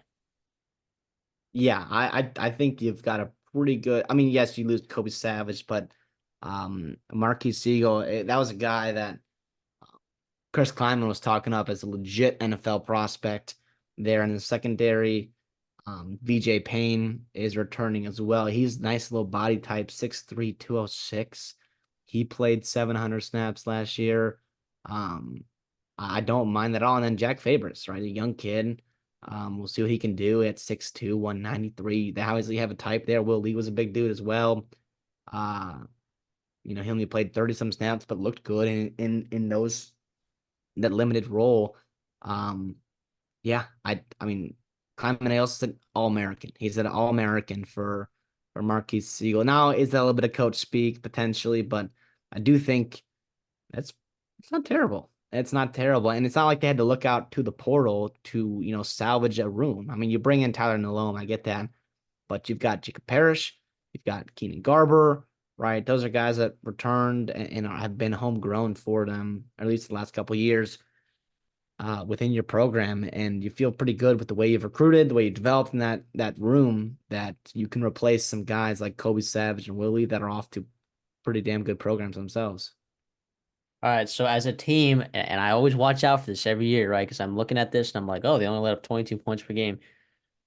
they were top 10 in turnovers as a defense last year, right? And we talk about the randomness of turnovers and how that is a number that can definitely regress year to year. So, Christopher, I ask you this. Does this defense improve from last year's defense overall, you think? Like, is this a better defense than it was last year? Listen, I think like talent wise, and I think production in terms of down in and down out. Yes. Is the stats going to be the same? We'll see how opportunistic they are. We'll see how disruptive they are. I do think it's pretty impressive. It was actually really impressive that they could force all those turnovers with a pretty lackluster defensive line. And I think this year, if you get that step up in that D line, I think you can find some more opportunistic plays to create some turnovers, create havoc in the Big 12 here. And They didn't really get anyone in the D line transfer wise, and they did. They got one, but I think this coaching staff, like me, kind of thinks that this group can take a step. I kind of do, but I still am very skeptical of the defense. I will say that. I'm not going to go. And when we'll look at the schedule right here. But the win total's at 9.5. I'm gonna tell you before I go through the schedule, I'm gonna be on the under because I am skeptical of this defense. I have yet to see what this offense is gonna look like. I have a feeling it should be good, and I trust that staff, and I trust Chris Kleiman. That guy knows how to win games. But double-digit wins is 10 wins, so different from 9 wins. It's crazy, right? yeah, Like you have to go play Arizona, right? But you get them at home. That's not a conference game, by the way. We've talked about that before. Be careful. Your out of conference also includes at Tulane. yeah. And I know people like talking about the coaching change there. That team is still crazy talented. Like they are probably the most talented team in the American. Memphis is up there with them as well. Uh, they are crazy talented. They're not the team to sleep on. They gave Ole Miss problems last year with a backup quarterback. So just do not sleep on Tulane, please. And John Summerall is a fantastic coach. So just do not sleep. They go to Provo, right? That's a game that you're like, okay, yeah, they'll probably win that game. Look, the elevation, going to Provo, it's not easy. Oklahoma State, they get at home. Colorado, another game they have at elevation, right? So interesting enough. At West Virginia, they have to go cross country for that. Kansas at home, they get at Houston. Then they get a bye week. Then they get Arizona State, Cincy, and then they go to Iowa State. So it is really good in terms of the teams that you pulled, right? But the elevation's a factor as right, plus the out of conference drawing Arizona and Tulane, I think as a factor. Um, I'm gonna be on the under 9.5.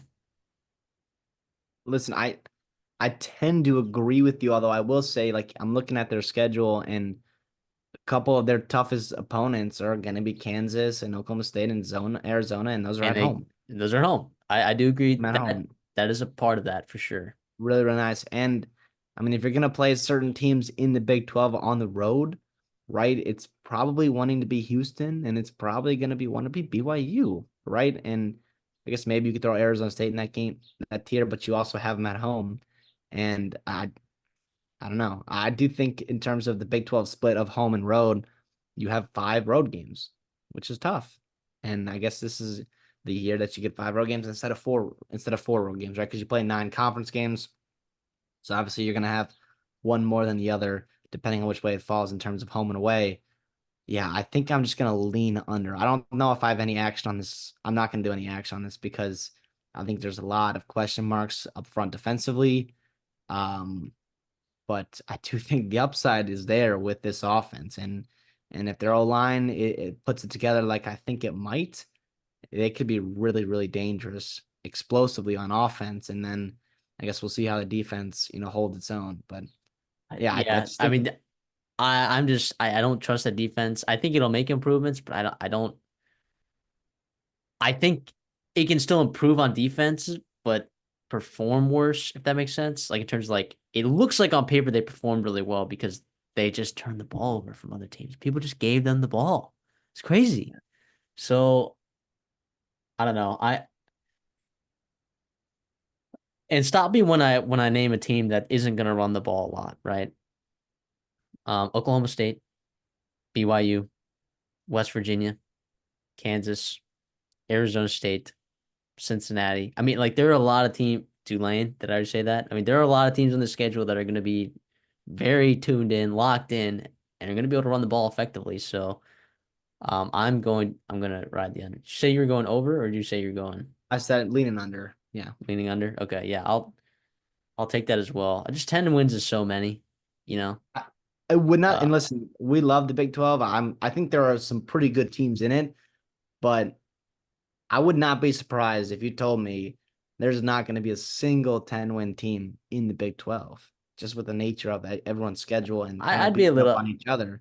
I'd be a little surprised. I But I do mean, I do think I it. wouldn't be, I would not be as surprised as some other conferences, if that's what you're saying.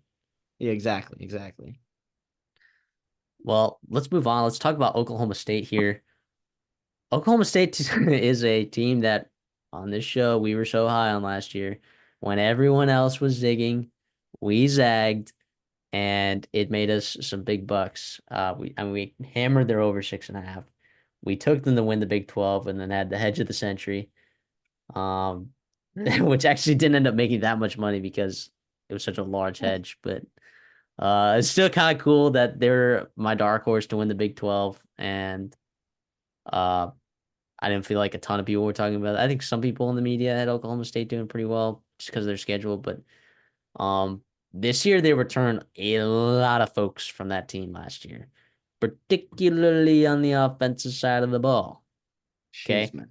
And I just got in an argument with someone today about the uh they were trying to convince me that Peyton Thorne is a significantly, and they use the word significantly better quarterback than Alan Bowman. And I was like, what? Like, I know Alan Bowman hasn't been consistent his entire career. I know that, right? But also he was getting shoved in and out of the games like the first like 4 weeks of the season. And then he got settled in, and there were some games he played really well, particularly at home. And when I look at the schedule, I'm seeing a lot of their tough matchups are at home. So uh their win total is at 9.5, which is crazy. So I don't hate Alan Bowman. All right. I'm not gonna put him in the top half. I'm not gonna put him in the top half of college football quarterbacks in Power Four, but I think he's serviceable enough for what this offense is gonna want to do this year. I mean, you got Ollie Gordon back, you know. As long as he stays healthy, and that is an if because he's gonna be touching the ball a ton. Um, as long as Ollie Gordon stays healthy, I'm gonna be really confident in this offense. I also really like the receivers as well. I mean, of course, that's highlighted by Brennan Presley and Rashad Owens, and we can get there when we get there. But the running back room is also interesting too because they got AJ Green out of the portal from Arkansas, who I thought was pretty good, but he suffered a leg injury. I don't think he's gonna play this year, so that is something to consider in terms of that running back room. Um, the depth there, we'll see. Trent Holland comes over from Indiana. I like Uh, Trent Howland. I like you Trent do? Howland. Okay. All right. He is a guy a good amount of teams.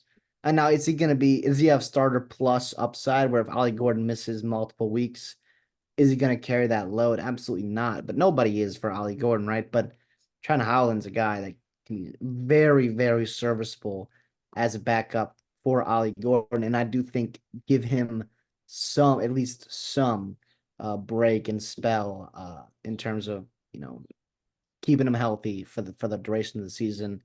And yeah, you mentioned the AJ Green injury. That's tough because they brought him in. They were excited about what he could do, and I think everyone was right what he could do with Ollie Gordon.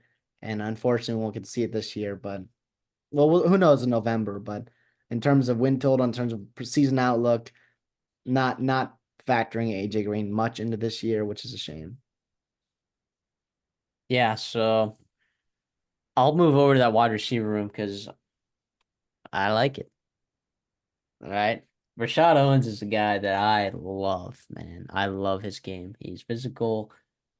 He attacks the ball down the field. He's a deep threat. You can just throw it up to him. He's got a good connection there with Alan Bowman. I think that really blossomed last year. Brendan Presley's the guy that you know he's going to be good. All right. Versatile weapon. Put him in the slot. Um, he's going to have an impact in the return game likely this year. Hopefully they put him back there. And I mean, that's a guy that they're dinking and dunking to, right? I mean, only an average depth of target of about 5 yards. Rashad Owens is the guy that they're pushing the ball down the field to. And I think Alan Bowman did an okay job of that last year. I know you're looking at that 15 touchdown to 14 interception ratio, and you're like, it's not that good. I'm like, guys, I really think Alan Bowman is not as bad as we're painting him to be. I really don't think so. Plus, like, when you're in the red zone, like, and you're not handing the ball to Ollie Gordon 75% of the time, like, what are we doing? So, like, I think some of that touchdown production went to Ollie Gordon for sure. But yeah, and then Stribling is another guy that I like as well. Came in from Washington State last year. Saw a couple games of action, but he looks to be back this year. I think this receiving core can be pretty decent. Yeah, no, I'm with you there too. I think especially those top three. Stribling's guy, obviously you mentioned Presley Owens. They get the bulk of the love as they should. They were really, really good for them last year. You mentioned that the difference is what they can do. Presley a little bit more underneath, Gadget, just like get him the ball in space and let him create. Owens a little bit more X type receiver where he can really, win vertically down the field. He can win out of his breaks. I mean, his average depth of target was over 12, almost 13, which is really, really good. So, but Strobing, yeah, that's a nice compliment. And I think also if you are Oklahoma State, right, if you're Mike Gundy and you have a guy like Ollie Gordman, teams know that, right? They understand that he had over 1,700 yards last year, 21 touchdowns, 300 more receptions through the air. You're going to load the box. You're going to do what you can to stop Ollie Gordon. And if you can have receivers, right, not only Rashad Owens, but Stribling as well, push the ball down the field. And I think that's just creates even more matchup nightmares for you if you're Oklahoma State. Agreed. Uh, And yeah, and we'll get into it too, but you have a pretty damn good O line. I'm sorry, you have an experienced O line returning, right? So you're gonna have time in the pocket at times to push the ball down the field. And if you're Alan Bowman, like you said, I mean, if you're a seventh year guy like him, somehow has eligibility, um, but I guess you could take advantage of that if you're sitting in the pocket, right? well, yeah, let's talk about the offensive line. I mean, you say experienced, I say veterans. I mean, I'm looking at the offensive line, and it's redshirt senior, redshirt senior, redshirt senior, redshirt senior, and then redshirt junior or senior, I guess depending who starts there. But um, yeah, I mean, take me through this offensive line. What do you like about it? Just the experience coming back. Continuity is important, right? I don't know about the depth after those top 6 or 7 guys. Hopefully, you don't get into a situation where you have to play those guys. But the reality is, you might have to, you might not. But they're going to be relied upon to run the football, and I think they're probably going to enjoy it, right? I mean, they graded out pretty well running. Run, they didn't grade out well running the ball, run blocking. I'm sorry, but they still But it ran the didn't ball matter. effectively. It didn't matter exactly. So I do think you have another offseason um to really get after it, as a defense and whatnot, or I'm sorry, as an offensive line against the defense. I think it'll help in terms of knowing what you're gonna have to do this year, next year, getting better at it, having a commitment to run the football this offseason because they kind of went in the season and they weren't really expecting to run the ball as much as they did, or at least find a guy like Ollie Gordon that was that freaking talented.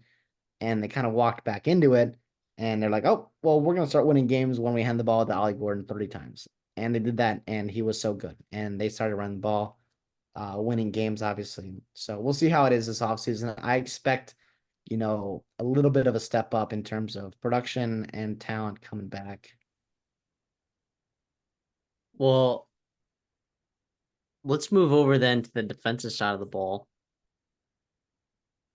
They did not play good defense last year. All right. They did not play very good defense last year. They were a bottom quarter defense last year. If I'm being pretty generous here. Uh yeah, you return a guy like Nick Barton at linebacker who was fantastic last year, I thought. Um I, yeah, I just don't know how much they improved on this defensive side of the ball. Can you convince me otherwise? I mean, they were not good last year. I don't know if it gets worse, right? We'll see how Obi Zigbo plays. He's got to deal with the D2 transfer. I'm sorry, transferring from D2 to D1, coming from Gannon University. We'll see if he can elevate the group there. You lose Anthony Goodlow and Nathan Latu. How much does that really impact your team? I don't know. I think those guys are pretty replaceable. I think Zigbo can at least give you a little bit of upside if he hits that ceiling and that potential to maybe increase your pass rush just a little bit. Colin Clay and Kirkland return, good on them. They got you almost 400 snaps apiece last year, which is nice to have returning production in the Big 12, or maybe returning experience in the Big 12, obviously up front. But yeah, that linebacker room, I mean, you lose Xavier Benson, who was pretty good for you, but you said Nick Martin, Colin Oliver, those guys are good. I think you can find creative ways to rush the passer with a guy like Colin Oliver. And then obviously Justin Wright as well behind them. So we'll see about that front seven. Obviously, we've talked about it in just about every one of these teams, right? The importance of having a good front seven, the importance of stopping the run in the Big 12. Oklahoma State knows that all too well, right? They're going to do it to other teams. They're going to run the football. They're going to try to establish, a control clock, right? Keep these quarterbacks of these opposing teams off the field, right? By running the football yourself. And if you're a team like Oklahoma State and you want to play that style, you also have to get off the field on third down. You have to create negative plays defensively, right? So keep that offense behind the chains, and disrupt that running game, for the rest of the Big 12. So we'll see. I don't know how confident I am in that happening, but I do think if you see it a little bit, right, this could be where you're seeing Oklahoma State hit their potential and hit their stride in the Big 12. We're talking about conference contender for sure as we stand right now. But if they hit their, potential quote unquote ceiling of their defense and their front seven, I think you feel pretty good about them potentially returning back to that Big 12 championship game. Yeah, defense was really bad last year, but they overcame stuff, man. But also, they didn't have the schedule, right? Last year. This year, I do think their schedule benefits them a lot. I mean, I'm looking at it and I'm like, okay, Texas Tech is going to be tough. At TCU is going to be tough. West Virginia, Kansas State, Utah, and yeah, 9.5 feels like a lot to me. 9.5 feels like a lot, but I guess we haven't really talked about the secondary. Yeah, so the secondary gave up a whopping 275 yards passing last year. Now, there were some really effective passing offenses in the Big 12, but that is a lot. All right. And they also averaged 8.8 yards per attempt allowed passing the ball. 14.6 yards per completion, which was bottom 5 in the country. That the secondary was bad last year. No, I mean, it was terrible. What did they do to improve it, right? Because they're running it back with Trey Rucker, right, who was effective in the run game, but I he was not very good in coverage. No, I don't know. I really don't know. I mean, at least you've got experience. I think that's what you're on your side. You've got two safeties, Kendall Daniels and Trey Recker, like you said, that have over 900 snaps on their belt just from last year alone. And then Kobe Hilton coming in from UTEP to give you a nice little, boost in that room there as well. I guess Corey Black, he was, I guess, maybe one of your bright spots last year in that secondary as a cornerback, over 700 snaps, graded out well, PFF wise as well. And then I guess Cameron Epps, as he can play a little bit um, of that nickel or maybe even cornerback role as well. I don't know, man. I mean, you lose DJ McKinney over to Colorado. That's not ideal. We'll see. I don't know. I really don't know. I think Oklahoma State might have to outscore people. I think they might have to be opportunistic defensively, creating turnovers and be really creative with what they can do. disguising coverages and kind of making up for some limitations they might have talent wise. But they're gonna have, their staff's gonna have a lot of work to do. Brian Nardo. Yeah. Um, I want to go back to their schedule though, right? And what I was looking for in the schedule, it's like, are they going to be playing against teams that are going to be throwing the ball a ton on them, right? And I look at teams like BYU and I go, maybe not. Baylor, eh. Arizona State, probably not. A game like Colorado scares me a little bit, to be honest. I don't think At Colorado Colorado too. at Colorado, that's a game that scares me at the end of the season, not gonna lie. I think Colorado matches up pretty well. Utah is an interesting one. Um, I think they'll beat Arkansas if I had to guess. I think it's a very clear under 9.5, but that doesn't mean that they can't make the Well, Big 12 championship game. real quick, I do think it's 8.5. It's 8 and 8.5 most Oh, is it places. 8? Oh, okay. Yeah. Sorry, I had it written down as 9.5. Good catch. It might Uh, kind of move, but yeah, 9.5 would be way yeah, okay. way well under. Maybe I gotta recalibrate here, but yeah, what are you going with? I don't know. You mentioned that Colorado game. Colorado's interesting because last year we saw them get off to a pretty hot start. Now wasn't the teams they played. Maybe TCU didn't turn out as good as we thought they would be. Nebraska as well. They just matched up well against, and then obviously Colorado State. Not elite powerhouse quite yet under Jay Norvell. But I do think Colorado this year, in terms of the talent that they bring in and the depth they have, actually bodes well to play them early in the year where they don't have a ton of continuity along those offensive and defensive lines. I think come week 14, I think they have the depth to get through a season that is the Big 12. And I do think they're going to kind of create continuity and chemistry defensively. And I think that might hurt Oklahoma State, come, late November, right? But I think you're right, though, in terms of teams that don't really scare you vertically. I mean, Utah is going to throw the ball better this year, obviously with Cam Rising. But I mean, TCU, they got some nice weapons as well. You really like that. I don't know. I lean under just because I think they overachieved last year. I really do. I think they got hot at home, right? And they beat some teams like Kansas, Kansas State, and Oklahoma at home that maybe you know, you just kind of I don't know if you've played those games 10 times. I don't know if Oklahoma State's winning most of those games, but the reality is, I mean, they did well last year. I just think they're gonna kind of come back down to earth maybe a little bit.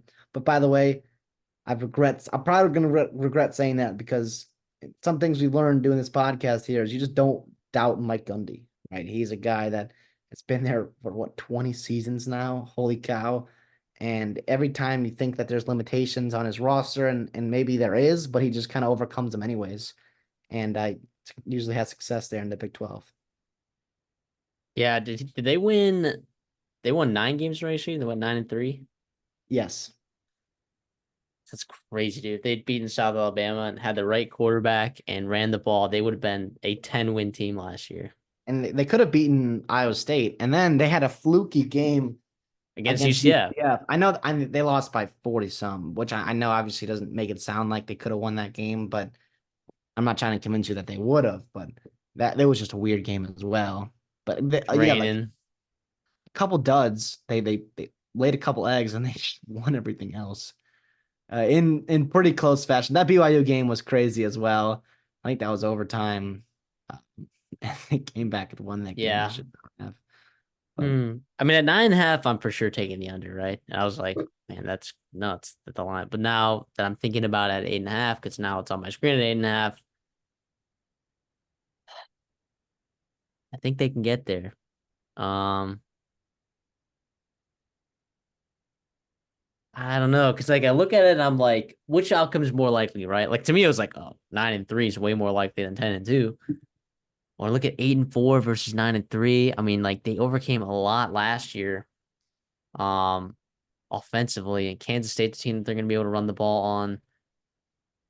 Uh,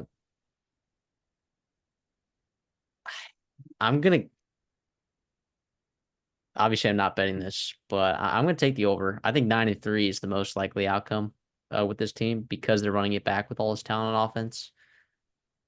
And I believe in Alan Bowman. I believe in Alabama. I know so many people out there don't. I'm I'm okay. Yeah. But the reasoning is I think 9-3 is the most likely outcome with the schedule. So Yeah, I mean, no um complaints here. I mean, I get you were right. You knew them all along last year, so I guess you got a finger on the program. I guess. I don't know. I mean, this is not the same as last year. Last year's schedule set up really nicely. This one is not as nice.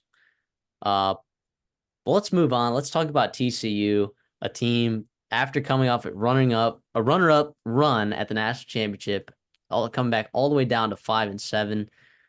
Uh, change at defensive coordinator, change at quarterback. I other than that, I mean, there's some changes for sure on this roster and coaching staff. Other than that, but I do think Josh Hoover is potentially better than Chandler Morris, right? And that's I know Chandler Morris got hurt. He got hurt, right? And then Josh Hoover came in. Um, and for some reason, these beat writers talking about Ken Seals being really good in spring practice, and I find that very hard to believe. I'm not gonna use that as a reason to like I don't know. They were talking about like Ken Seals might push Josh Hoover, and I'm like, there's no way that Ken Seals is pushing Josh Hoover for that spot. Like you're I telling me don't that buy it. Vanderbilt had both AJ Swan and Ken Seals if he ends up starting at TCU. I'm like, no shot. No shot they had both those guys on their roster. Um, so sorry, Vanderbilt, the unnecessary bullet that y'all just took there. But yeah, I think Josh Hoover's pretty good. I think he's decent. I think he's better than Chandler Morris. I think it's an upgrade. Is he perfect? No. But I think there's definitely room to grow for him. And I think this is a great opportunity and a great year with some good weapons around him, he's got a chance to do it. Yeah, I like that receiving room. He finished the season super strong. You mentioned he came in for the injured Chandler Morris. I mean, he showed up against BYU and he had 439 yards, 4 touchdowns. And everyone was like, "Holy shit, who is this guy?" And then all of a sudden, they got blown up by Kansas State, and they kind of ended the season pretty rough as well. But he put up good numbers right in the month of November. And as a young kid, a freshman from Rockwell, Texas, he did some nice things. He comes back year 3 with the program, year 2 as like kind of a starter. This full offseason is his to have it. I don't know. I mean, I like what he can do. He's 6'1", 196. I think he was hurt during spring, which is part of the hype that Ken Seals was getting. But again, I just don't see it. I think Hoover's the guy, not only now, but in the future. Um, it kind of has sneaky athleticism too, which adds a nice element to that room. I'm sorry, to that roster as well. I don't think he's going to use him much in the run game, nor should they, right? But I think he can scramble and maybe convert a couple of third downs or maybe keep the defense off balance every once in a while. But yeah, last year was tough, and you obviously Riley's gone. You're bringing Kendall Briles. Did it work right away with Chandler Morris? Not necessarily. Oh, they put up good numbers in that Colorado game, but also it was Colorado, Yeah. and so I guess a lot has to go into that as well. But I don't know. I mean, they put up good numbers. Jalen Morris, I thought, played pretty well, right? He put up good numbers, and until he really got hurt, their offense was not really a problem. I don't think it was a defense, and we'll get into that more. But they bring in Andy Avalos, who might be a big time upgrade for them on that defensive staff, for Sonny Dykes. But yeah, I don't know. I like it. And also Ken Wilson coming over to be the linebacker coach, former Nevada head coach, which is nice. You're kind of, accumulating a couple of different Mountain West former head coaches. As coordinators in I mean, Avalos, Ken Wilson, and Danny Gonzalez, all in the Yeah. Big 12 as positional or coordinators. So the graveyard of the Mountain West coaches is just uh coordinator jobs in the Big 12. Kind of crazy. It's kind of crazy. And Brent Brennan is now a coach at Arizona. Yeah. Holy I cow. mean, it's literally the graveyard for well, I mean that's not graveyard. That's the guy who rose to the top. Um, he didn't get fired or anything. He got promoted, but Anyways, just funny little stuff there. The running back room. I think Cam Cook's okay, and I think Trey Sanders is a good RB2 as well. I don't think that this is on the bottom tier of running back rooms, I think, in the Big 12 for sure. Yeah, I definitely agree. In terms of like the high upside, I mean, Cook, I like. I mean, he was a former four-star recruit, 5'11", 195. He's pretty explosive, right? But I just think there is some elite running backs in this conference, and I don't know Cam Cook's quite going to be in that necessarily tier this year. Trey Sanders, unfortunately, not quite the kid that we remember back in high school. He's obviously had battle injuries, a couple different accidents. Obviously very resilient, great backup to have, a fantastic locker room kid. But everything he gives you is kind of gravy at this point. And then Trent Battle is fine depth as well. I do worry about if something happens to Cam Cook, can Battle or Sanders carry the load for multiple weeks? I don't quite know. Is that going to hurt Josh Hoover potentially? But um, other than that, I think that wide receiver room is pretty darn good to make up for maybe the depth and the lack of kind of replacing a guy like Amani Bailey for TCU. So what do you like about the receiver room? Because I like it too. Yeah, well, the depth, right? Positional versatility that they have there, a couple Yep. different body types that you bring in. I just like it. I mean, it starts with Savion Williams, right? He was your leading receiver last year. I thought he played well. I still think there's room for him to grow in terms of really becoming an alpha in this room. I do think it helps bringing a guy like Eric McAllister over from Boise State, right? I mean, Andy Avalos, he kind of had that weird breakup there where he kind of mid-November just kind of stopped playing into the portal. I think that was kind of when Andy Avalos, I believe, got fired if I'm not mistaken. So I wonder if that was part of it. They obviously reunite over at TCU. He's going to be playing Z for them. He's a good contested catch guy, 50-50 balls, right? And he's also returning home to Fort Worth area. He's not far from TCU's campus, which is obviously fun. Homecoming there. JP Richardson, guy from Oklahoma State. He's a guy that had over 500 yards last year as well. He can do a couple different things for you. Not quite the alpha guy that Savion Williams is, but he's a nice, slot, underneath kind of guy, can create separation and do that for you.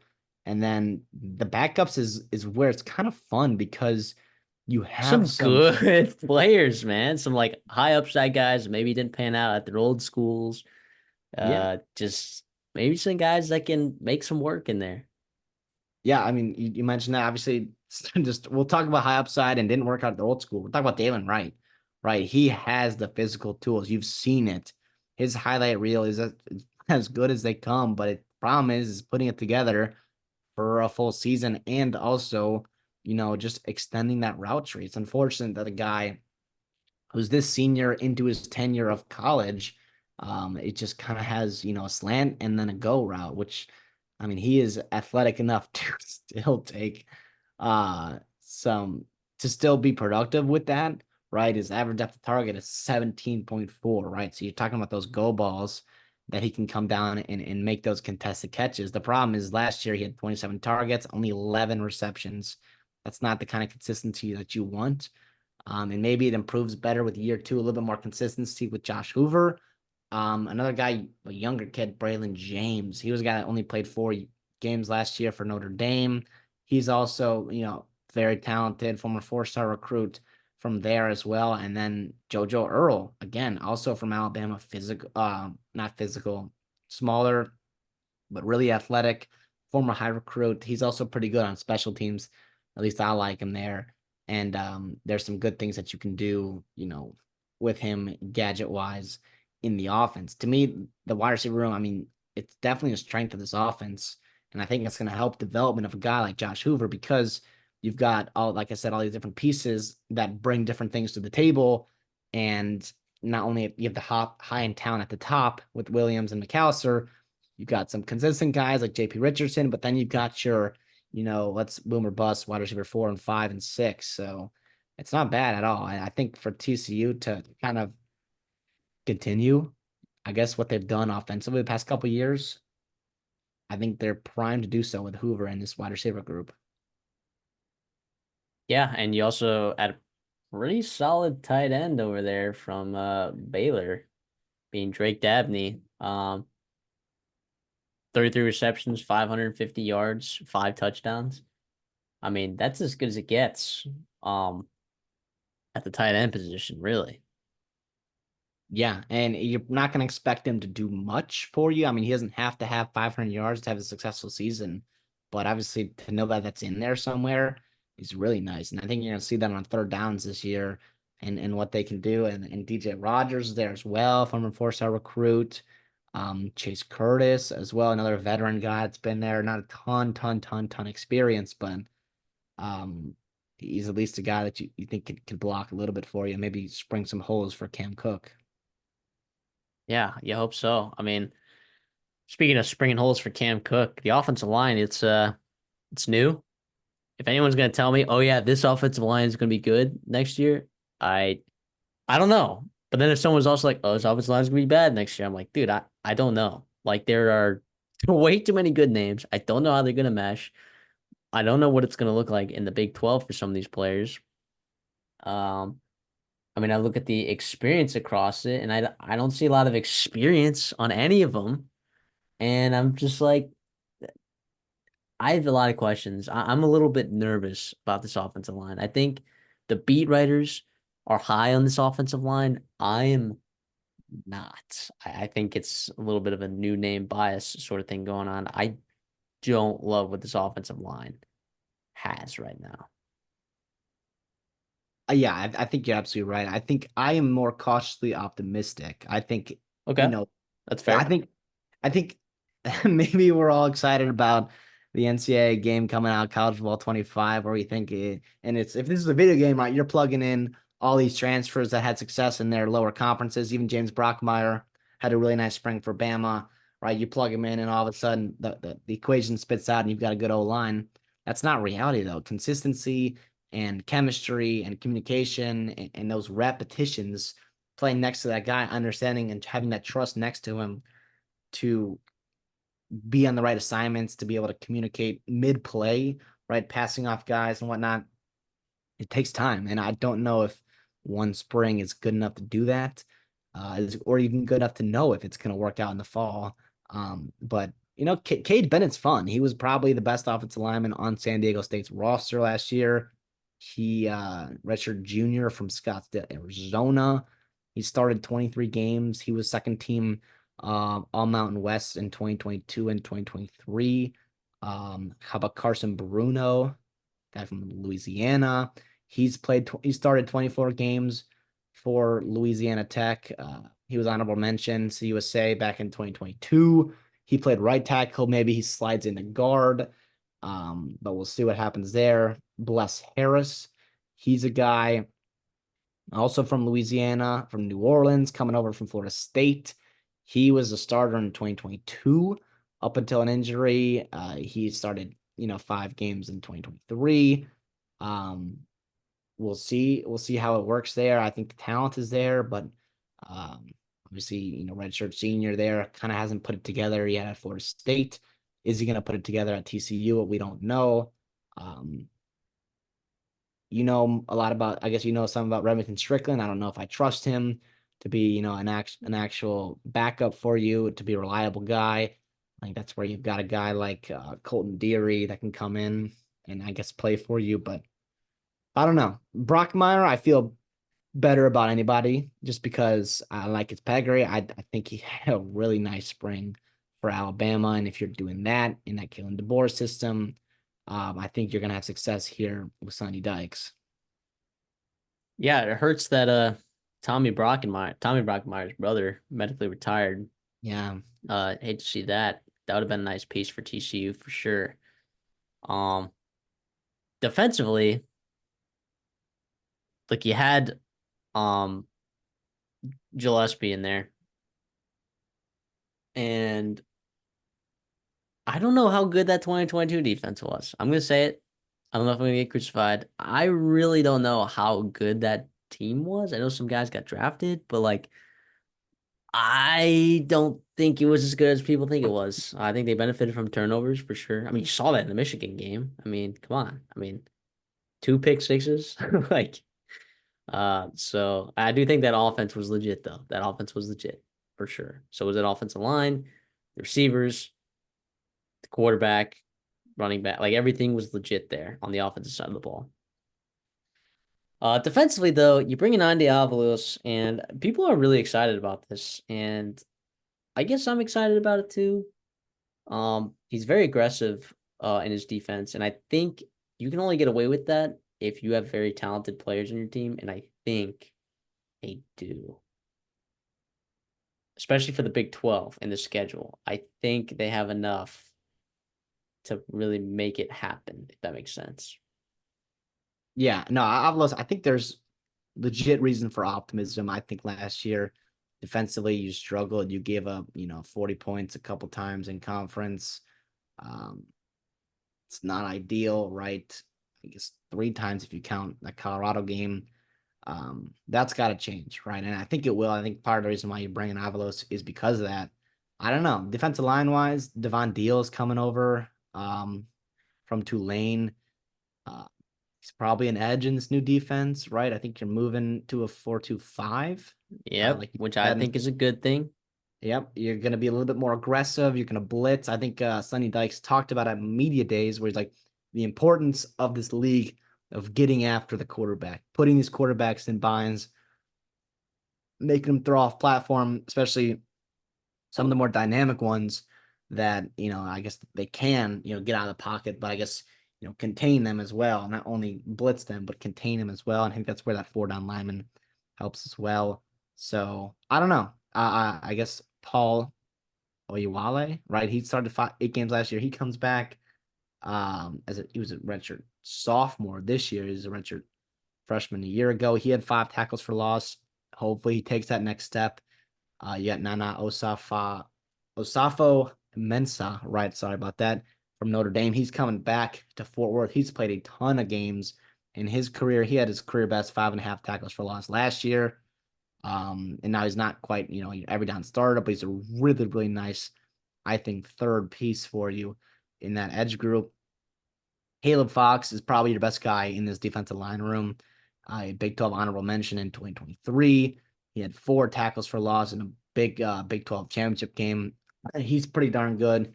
Come from Stephen Austin a couple years ago. Tymon Mitchell comes over from Georgia. How does that work out? Is a big nose tackle for you. And then Zach Chapman as well. Younger guy, right? But I think he's still putting it together. Shot put guy in high school. We love that. We absolutely love that. 6'5", 260. Yeah, I mean, I don't know. I think the That's a pieces lot of are there. pieces. That's a lot Yeah, of them. in terms of some other teams and rooms we've talked about in this Big 12, in terms of making that shift to that 4-2-5, this room is a little bit more adept than I think most. It's definitely, I think, an upper top half room, right, in Big 12. Wouldn't you say? Oh yeah, I would absolutely say so. And I would say that um well, I guess we'll talk about it, but yeah, the defensive line having that deepness there, right? And because you're moving to a 4-2-5, right? Having that depth on the defensive line becomes much more important, and having more pieces, being able to go 8 deep like I think they can. It's going to be really effective here in the Big 12, and I'm really excited to see that because I do think it's going to benefit them. Just having more guys on that line of scrimmage, as simple as that sounds, it's not a very X's and O's thing to say, but having more guys in line of scrimmage helps, stop the run like it does. So, uh, you can do it. You can stop the run obviously without running a 3-3-5, but I don't know. I'm a fan of having bigger bodies there to eat up blocks and letting your linebackers figure it out. But linebacker's gonna be solid, right? Uh, you return to Bazior. Um, let's see, Shad Banks, Johnny Hodges, Marcel Brooks are all adding some deeps and depth there at the linebacker position as well. Elarms Orr, transfer from Cal. I mean, he was picking between TCU over Ohio State. So feels like he's a pretty good piece to add there. I I really like the depth here at the linebacker position as well. What about Yeah, you? it stinks that they're moving to that 4-2-5, but I think with the athleticism that Nnamdi Obiazer brings you, a former guy that transitioned from safety to linebacker. I think you can potentially play three of these guys. I guess if you wanted to have a quote unquote base defense with a 4-3 with three linebackers, you could with the talent and the depth in his room. I think it might be your best unit defensively. And I don't think that's crazy at all to say. Not only the top end guys, Obiazer and Caleb Elams, or I expect to Caleb Elams or to I expect those guys to start, right? But the depth there too. And Marcel Brooks is a guy. I mean, I guess every offseason for the TC, it's like, when is Marcel Brooks gonna play? When is he gonna play? And I don't know. I think he I don't had. know. Yeah, I'll let you finish. I'm not expecting him to be a game changer for them, but I do think he can make some Correct. splash plays for you, right? And in certain schematically, I guess in certain schemes that you can run defensively, he can be a nice piece to have, a chess piece for Avalos. And if you have matchup wise, where if you're playing a team like, I don't know, Colorado, right, and you've got to defend against a ton of different, you know, pieces. I guess they don't play Colorado, but that's just an example. Maybe Arizona, who's going to be throwing the ball over the yard this year, or who could throw the ball over the yard this year. Um, it'd be nice to have a guy like that. I don't know. I like it. I like this room. Well, let's go over to the secondary, right? So Josh Newton was lost in the draft. He was your only all Big 12 selection on the defensive side of the ball. However, the cornerback room could still be solid. To Travis Brodden and Lamarian James. Look, I Yep. don't know who they're going to throw out there for week one. Um, but I say this for teams that I think have multiple cornerbacks that are fighting for spots, and they brought in transfers, right, for this position because it was a need. I don't know whoever's going to start there if they're going to end the season there, if that makes sense. Like Yeah. I think they're going to be mixing and matching this cornerback group. Um, maybe throughout the season, I don't know. We'll see, but I do think you may have some players with experience, you know, some players with experience. I mean, looking at Travis Brodden and senior coming over from Utah there, uh, played in 12 games last year. You know, I think that there's some talent that can be had in this defensive back room. I think they got some good guys over here. Yeah, I think you got four corners that you feel pretty good about, and it's on the outside, right? And Marion James, a guy from Old Dominion, really good in the Sun Belt there. I think that staff's pretty high on him. He sounds like him and Avery Helm had a really nice spring. Avery Helm obviously returns. He played a good amount for you last year, almost 450 snaps. A year ago, I think he's from Florida a couple of years ago.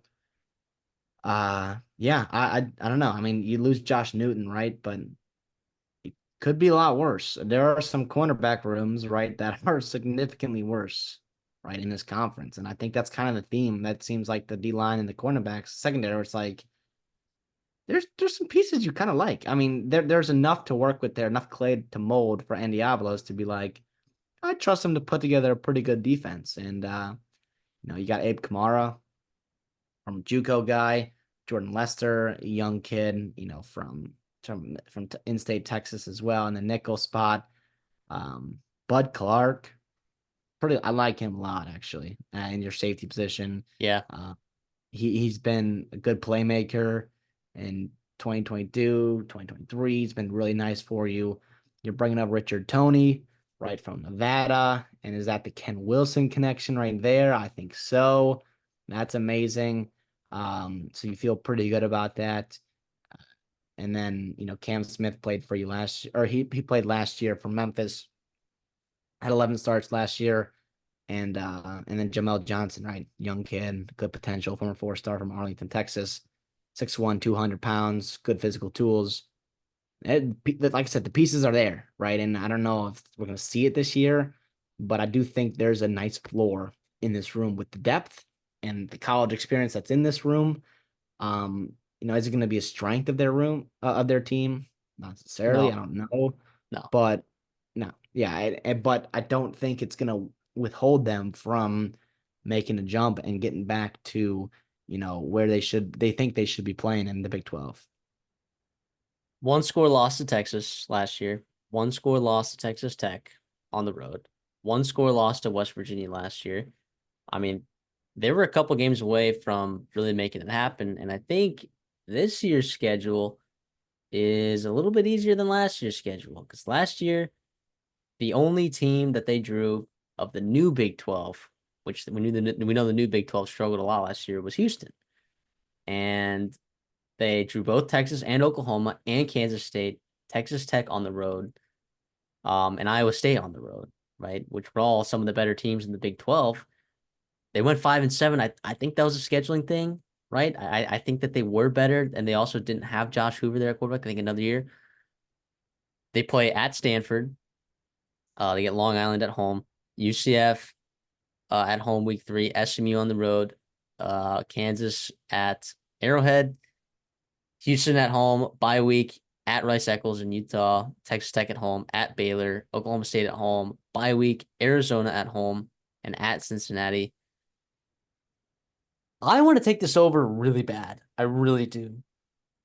The offensive line scares me, man. It scares me so bad. And but I look and I'm like, I don't really see a ton of teams that they're playing some elite defensive line. They play UCF and Utah, right? Are they probably the best defensive lines on the schedule? Like, it's just and a Cincinnati without possibly without Dante Corleone. I I'm gonna do it. I'm gonna take the over 7.5. It's very juiced to the under, but just because we're picking here, right? There's no consequences of me picking over or under, other than people watching this back, writing it down, and coming at me in December when I'm ultimately wrong about it. But I really think this defense was a problem last year, big time. And I think there's going to be a drastic improvement on this side of the ball. And I think that's enough to outweigh any sort of deficits that you might have in the offensive line, right? And having really good receivers can sometimes alleviate that deficit on the offensive line, right? If you're getting the ball out quickly. I and we know Kendall Briles and that Veer and shoot, like you are going to get the ball out quickly. I just think I think they've got a chance to get back to 8 wins here, and I'll take it. Yeah, I'm with you too. I just think, Let's go. yeah, I just think this team gets much better. They're gonna play much better, and I think they're deeper, right? They can withstand some injuries. I don't know. I other than O line, right? You mentioned that. I'm cautiously optimistic about it. I don't know if the depth is okay, but it is what it is, right? I think more times than not, this team wins 8 games. I think you're going to win the games you're supposed to win, which they didn't do last year. And I think you're going to steal a couple games from maybe some of those top teams in the Big 12. Looking at Utah, Texas Tech, Arizona at home, um, maybe Kansas. Who knows there? But I think you can win at least one of those games, maybe two, and you can hit that over for you. You can go 8-4. Which I think, by the way, 8-4 will be a really nice year for you. Yeah, For Sonny I would. Dyke, you can I do continue too. that momentum. That would be awesome. I do think last year it stinks that you kind of just halted, right? Really, really kind of crash landed from that high in 2022. And then all of a sudden, week 1, you're losing to Colorado, and all of a sudden you're the joke, the butt of the joke of college football. And you kind of never recovered, losing a couple games to West Virginia, Iowa State. You mentioned the close losses to Texas Tech and Texas as well. But the reality is, I mean, I think they can bounce back this year. Let's move on to Texas Tech, a team that maybe underachieved in terms of, I think, people's expectations. However, this was a team that battled quarterback injuries last year, uh, kind of a switch in their offensive identity. I mean, they ran the same offense, but the tendencies certainly switched up from the first half of the season to the second half. And some of that had to do with the injury at the quarterback position, but also some of it had to do with figuring out that, wait, uh, we have a pretty good running back here. He is a really good running back. His name is Taj Boyd. Um, but the Tosh quarterback Brooks. room, or sorry, Taj Boyd, that's a quarterback. Now that is a quarterback. Holy cow. Big time name drop. That was definitely accidental. So you look at the quarterback room, Baron Morton, and I was quick to criticize him last year. However, I've tampered my criticisms a little bit because he was dealing with an injury last year, and I do think he has the talent to be good. We just haven't seen him put it completely together, right? So that's kind of the hope for the season, the hope for this offense. However, I think this offense has some pretty good pieces that maybe you'd be willing to get into. Yeah, yeah. So just to real quick to hit on some guys you lose, like you said, Tyler Shuck, who was the starting quarterback last year, he did get hurt. And you kind of throw Baron Martin there, who also got injured. And Morton, had to play through the injury. But Shuck is gone, and so is a couple of your receivers from last year, quote unquote top receivers like Xavier White and Jaron Bradley, Miles Price. White was pretty good. Bradley and Price, I thought disappointed in terms of what I thought their expectation was going into the year.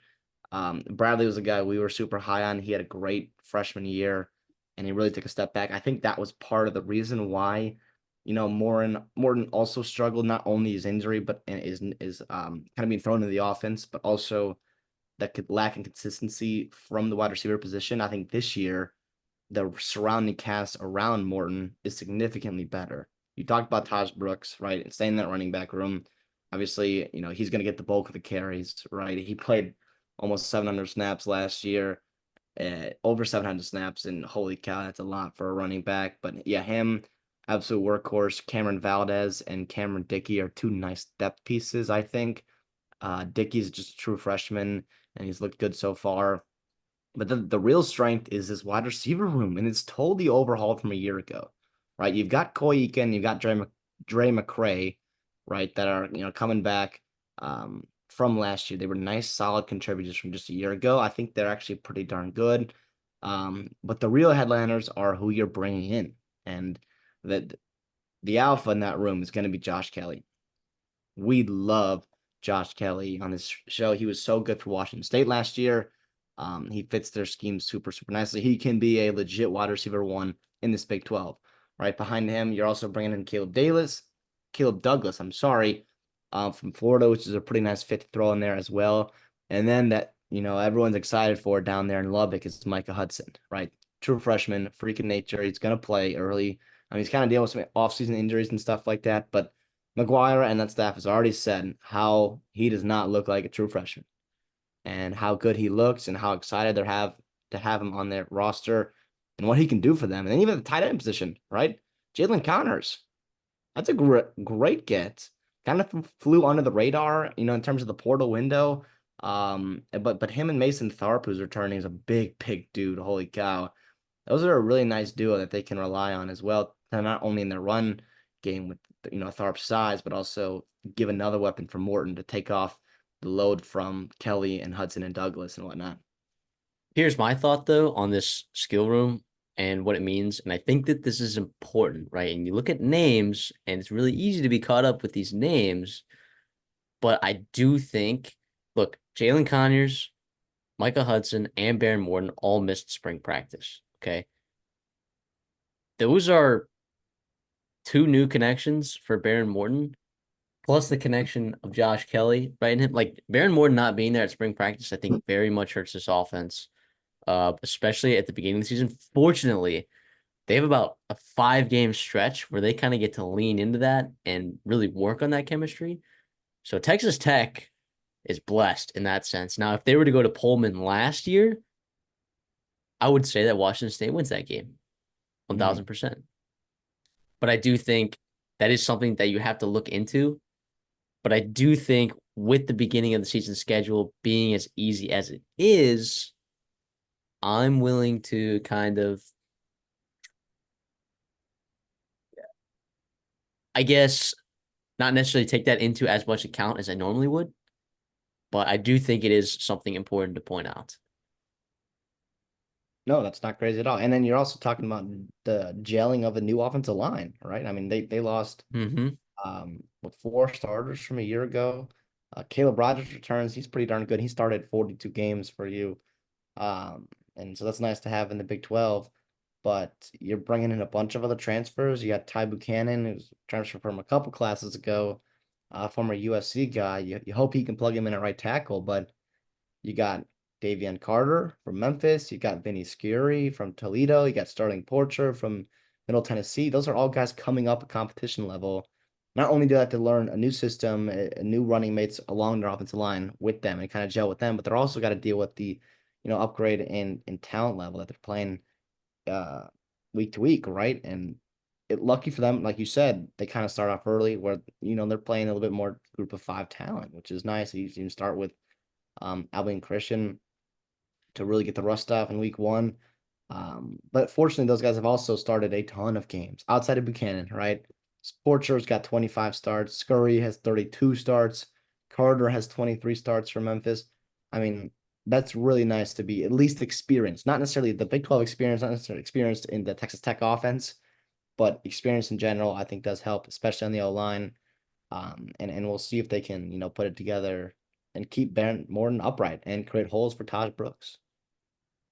Yeah, I do want to talk about Ty Buchanan. I think, I mean, he played left tackle last year when he did play. He didn't play a ton. However, he played a lot of snaps in that Cal game. I'm trying to figure out if he actually started in that game. No, he did. Definitely started in that game. He actually played very well in that game, right? And that's some nice momentum that you got going there. You know, a piece that you could say, yeah, sure, you're changing out left tackle, but there's a possibility that he's better than Monroe Mills was at that left tackle position. So there's a chance that he could definitely take a step there. So that game certainly is not that Cal's pass rush or not that Cal's defense was anything, substantial, but I do think if Ty Buchanan can take that step up at left tackle, I do think that that's going to be really important considering the injury history that Texas Tech has had at the quarterback position the last few years. I think that left tackle position is kind of your key. So if Ty Buchanan is good, I like it. I like it. If he's, you know, not exactly up to snuff or what we believe he can be, I don't know. We'll see. We'll see how this offensive line. It's always scary, having a basically a giant turnover on the offensive line and going to the transfer portal has not always supplemented that, right? You look at teams like Auburn last year, who we thought maybe this team has a shot to be pretty good. They brought up some G5 guys in the SEC, and now it just did not work for Auburn at all. Now, there were some different defensive lines that Auburn was playing that year than Texas Tech will be playing this year, but that's not to say that it won't be important. No, absolutely. But all in all, this offense, I mean, the potential is there, right? If Morton puts it together, right? If, Micah Hudson is who we think he is, they stay healthy. Tosh Brooks especially stays healthy. That O line can gel. I think they could do good things in this, in the Big 12, but I do think there are a little too many question marks, unfortunately, at least, in this offseason. Absolutely. Let's move over to the defensive side of the ball. Look, Tim DeRuyter is my guy. I love Tim DeRuyter. I thought he was a fantastic hire for Texas Tech when they hired him just a year ago to be their defensive coordinator. However, I don't know that the talent on this defense is spectacular, and I don't know they didn't play all that well last year as a defense. I mean, now some of that had to do with the offense just turning the ball over at a marvelous rate. A marvelous rate the offense turned the ball over at. All right. And that obviously has a lot of factors into your, the number of points that you allowed per game. They allowed 28 points per game as a defense, but just still, I mean, I think their secondary was okay. Uh, Certainly better than I think their run defense and the front seven, but there's some new pieces there on the back end. And I don't know. I mean, I like some of these pieces on the defensive front, and I think Tim DeRuyter could potentially do a good job with them, but I think it's going to depend on some guys really taking a step forward in that front seven. And it's hard to depend on that, especially in this new Big 12. Like Texas Tech is recruiting at a really high level right now, which is awesome to see in the Big 12. However, it would be nice if Texas Tech, had some momentum early on in the new structure of this Big 12. I think this front seven is going to have a lot to this defense is going to have a lot to say about that, right? So Yeah. listen, I am a little bit concerned about the defensive the front seven in general, but I know listening to Joey McGuire Big 12 Media Days, he was talking about how excited he was for this defense to take a step. Right, Tim DeRuiter comes in, or I guess returns as well. Like you mentioned, he's a really really good guy to have as your defense coordinator. And they got McGuire was talking about they had 7 interior defensive linemen that they feel like they can rotate. I think there's depth there defensively in that front seven. I don't quite, I don't know if I see it yet. Maybe there were steps taken this offseason, like you mentioned, that needed to happen for this team, for this defense to really, gel and take a step up. I mean, you got Isaac Smith on the edge there. He's 6'6", 260. I mean, what a frame there. He needs more production. He only had 3 tackles for loss last year. He's explosive, good for him, but you got to put it together. Maybe he did in soft season. I don't know exactly. Joseph Adiere, right? I like him. I don't love him. I think he's unproven. We'll see what happens. It's similar to that offensive line where it's like, okay, well, I think a lot of question marks here. And then interiorly, I mean, where they talked about they had all that depth. You're looking at Quincy Ledet, Marion Banks. You bring in to Braylon Carroll, who had 9 tackles for loss for Rice last year. Banks is big, 6'5", 305. Holy cow, what a great frame to have there. I mean, he fits nicely. Wow, he fits nicely next to a guy like Quincy Ledet, 6'2", 315. Maybe a guy like command the double team to eat up blocks. Doesn't quite have the production that he needs, but if you're double teaming and not getting pushed off the ball, you're doing your job there. And that's all that has to do interiorly there. So I don't know. But I still think you need more disruption. You need more production than you had a year ago. Sounds like they feel like they have it. I'm a little bit more, let's wait and see. I think the concern that I have, I think Ben Roberts, by the way, is a fantastic linebacker there. Yeah. All Big 12 selection last year.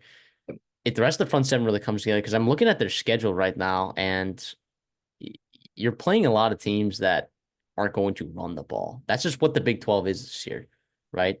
And you're running a 3-3-5. And yes, Tim DeRuiter has had success stopping the run at other places that he's been to, but you're playing teams like Arizona State that are going to run the ball heavily. Cincinnati's going to run the ball heavily. Uh, Iowa State at the end of the season, if Abu Sama is what he is, and they could start running the ball more, right? Oklahoma State's going to run the ball a ton. West Virginia's going to run the ball a ton. So it's just such a wait and see game for me with this team. Like, I think this team could be really good. I really do. And I think their over-under win total is at 7.5, and I believe that was the same win total as last year. And I think the media was a little higher on Texas Tech last year, but again, they returned a ton of pieces. I mean, sure, the losses were headlined by the receivers that you lost and your quarterback Tyler Shuck, but I mean, they return a ton. They return a ton. So, did you want to maybe touch on the secondary a little bit, which has some pieces, but maybe not the depth that I mean, maybe some depth, but just not. You know what I'm saying? No in depth. Yeah, yeah. So yeah, well, the headliner CJ Baskerville, he comes back. I think he's probably their best player in the secondary. Right? He was pretty good for them at safety last year. His running mate, Dadrian Taylor Demerson, right? He's off the NFL. He's a pretty good player in his own right. It's all Big Um, 12. Tyler oh, Owens is out of there as well. Not that yep. Tyler Owens was fantastic, on film, but uh, he's pretty talented. He played almost 600 snaps for you. That's still, a veteran, very good athlete, like you said, talented. That's gone. And then another headliner is probably at least a known commodity, Braylon Lux, right? He's a good returner for you. He's a former Fresno State transfer back in 2023. He played almost 600 snaps for you. He had good production, right? He graded out pretty darn well as well. So it's nice to have at least a cornerstone to have, in the safety room and then your cornerback room as well.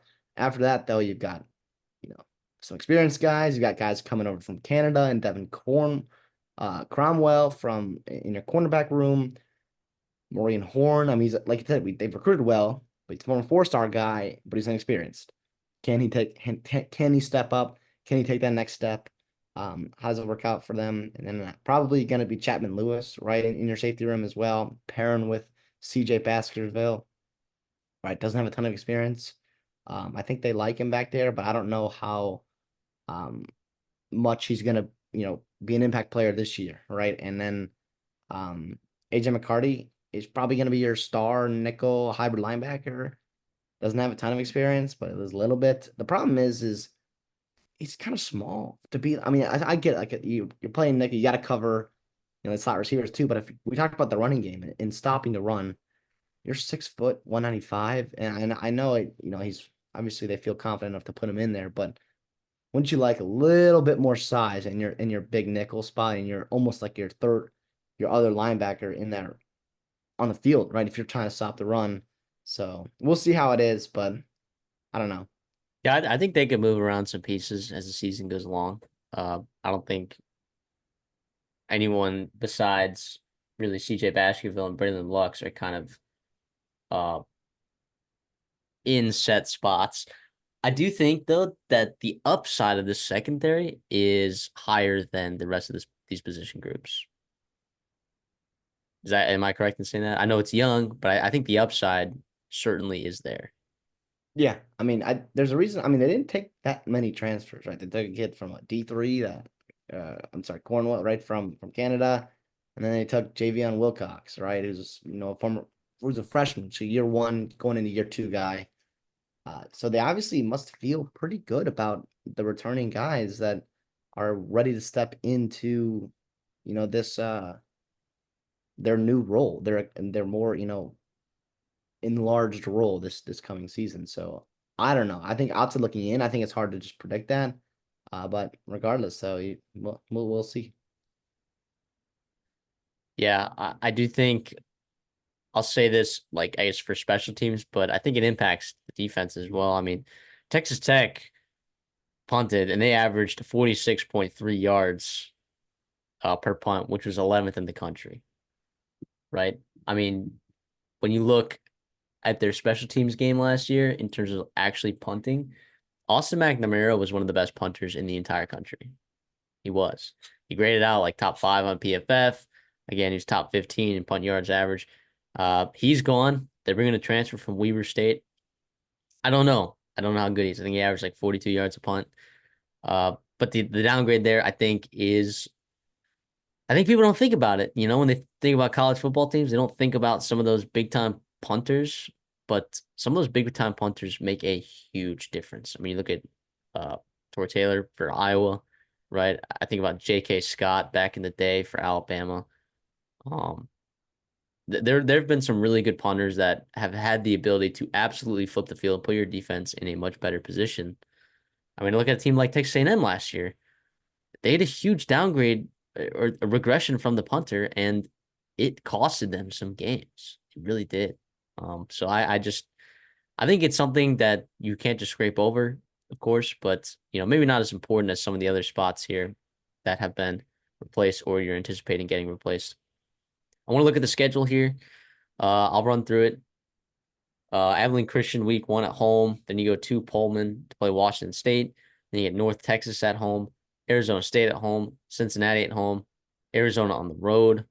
Then you have a bye. You get Baylor at home, at TCU, at Iowa State, Colorado at home. Bye week. You go at Oklahoma State, and then you get West Virginia at home. I would say not a terrible schedule. No, I mean, you're More looking at friendly than last year's schedule, I think. yeah. I mean, you don't have to play Oregon, which is nice. You don't have to play Wyoming, which is nice. And In yeah, Laramie, yeah, you're looking at teams they missed out on in the Big 12. I mean, Kansas State, even UCF, right? Utah. Utah. Those are all teams that you don't necessarily want to be playing this year, and you miss out on. And even like the way that the road home games split in terms of like your win total, maybe in terms of winning the Big 12, doesn't lend towards that. But you got at Arizona, right on the road, and at Oklahoma State. Those are probably two of your harder games, and at Iowa State, probably three of your hardest games within the conference. They're all on the road anyways. So your other home games are going to be against more favorable teams that you should win. And it makes it even more easier to win those games if they're at home and kind of bolster up your win total in terms of that production. Obviously, if you're Joey McGuire, if you're Texas Tech fans, you want to win every single game, right? And you want to compete for Big 12 championships like you should. But the reality is it's kind of favorable. It's not. I don't think it's crazy. Yeah, I look at this 7.5 win total. I let me tell you, when I say I'm lost on a win total, there's a couple of these in the Big 12, actually a lot Yeah. more in the Big 12 than I think other conferences that I'm kind of lost on. I really don't know how this team's going to look because I think we didn't really get this team at full strength last year. So I think like I'm going to take the under on this win total at 7.5 at plus 100. I'm not going to actually bet it, right? None of these are we're betting. That's for a different video, a later video that y'all are going to have to watch. But I think the uncertainty of the offensive line is a big factor. The I don't believe that the front seven is going to be as good as the coaching staff. I hope, but here's the thing: they're a coaching staff and they know what they have inside the building. I could be wrong about both of those things, right? Ty Buchanan could end up being an awesome left tackle. That defensive line could end up being fantastic. Um, their secondary, the young secondary steps up, right? Like all of these things can happen. And if all of those things happen, Texas Tech is a very, very dangerous team because I do think this offense is going to be very good. At least the weapons on the offense, right? Texas Tech is plus 1,400 to win the Big 12, according to DraftKings, which puts them at eighth in terms of odds. I mean, you said I think teams 1 through 10 have a legitimate chance of winning the Big 12. Teams 1 through 10. Wild. So Yep. Texas Tech, just because I'm saying that you're going to go under, do not. First of all, if you're new here at Texas Tech and you're ready to hate on me, just know this: I am the biggest Joey McGuire fan that you will ever meet. That is not a Texas Tech Red Raider fan. All right, I am a huge Joey McGuire fan.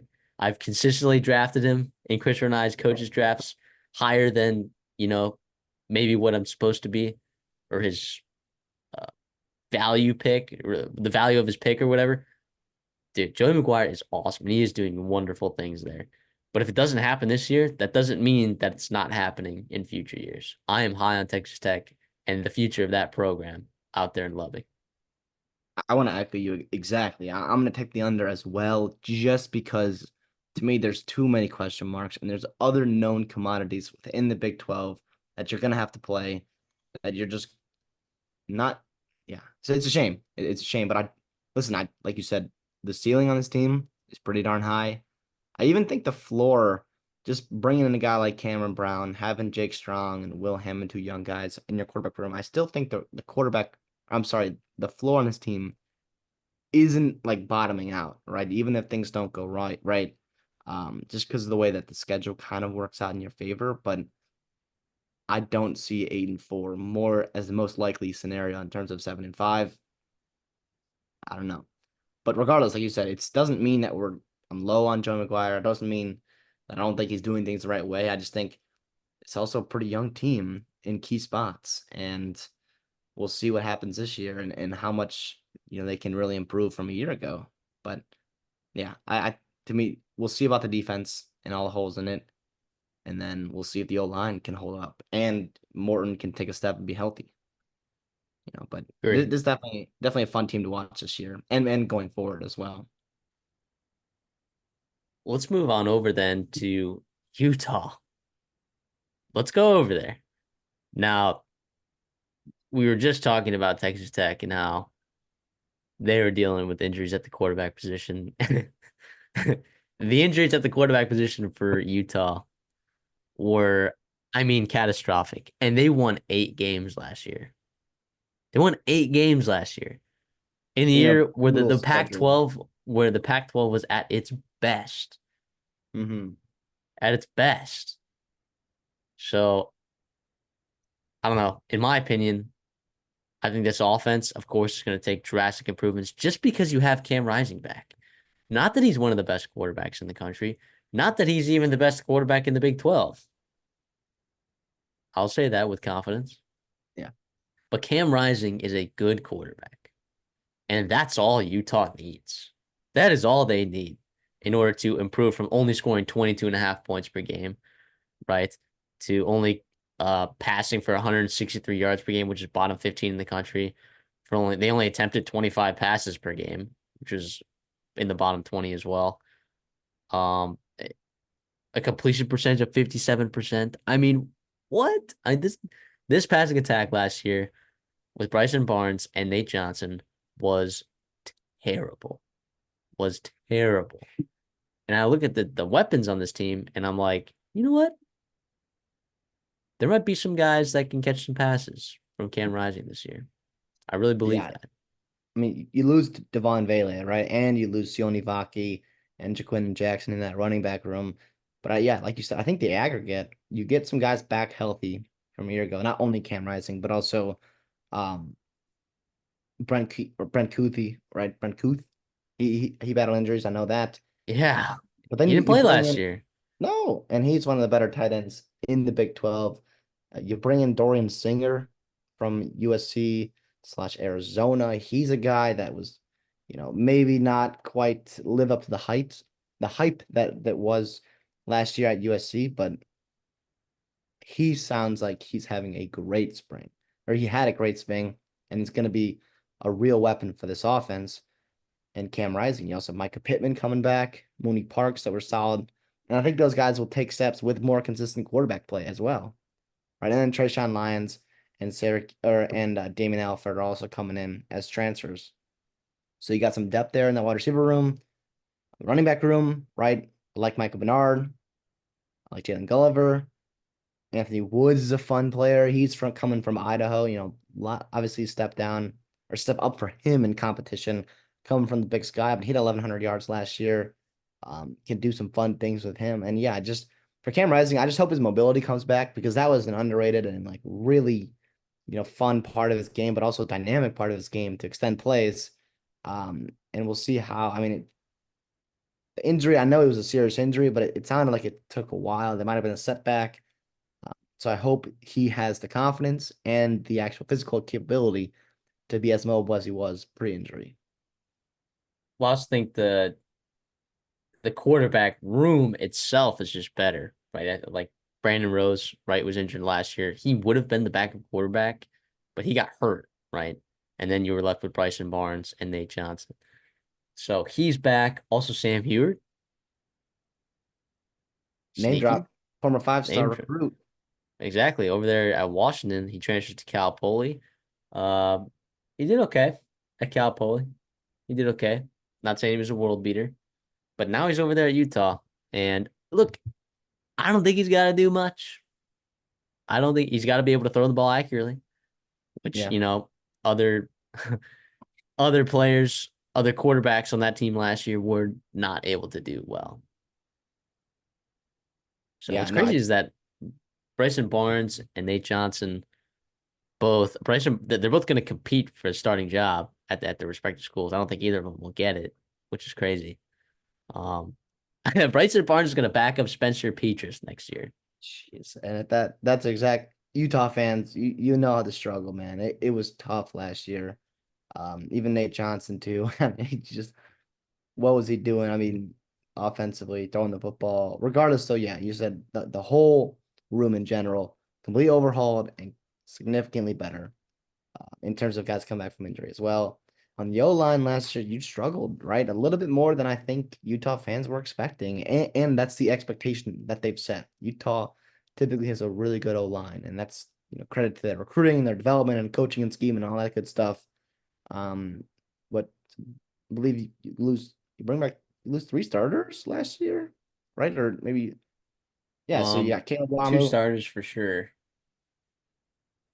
Yeah, I'm sorry, three stars coming back. That's thank you. Yeah, Keaton Bills and um Sateo Laume. If I botched that, I'm so sorry. But yeah, Caleb Lamea, Lamu, yeah. that staff is excited about. I know he's a young kid. On the other side, the other tackle is Spencer Fano. He was a guy that was pretty exciting. We were talking about him this time last year as winning the job as a true freshman for Utah and how impressive that was. I still like his potential. Now, did he struggle a little bit last year? Yeah, maybe, but also it was a true freshman, and that's to be expected. Um, And yet you got Michael Mokofizi. He's pretty good.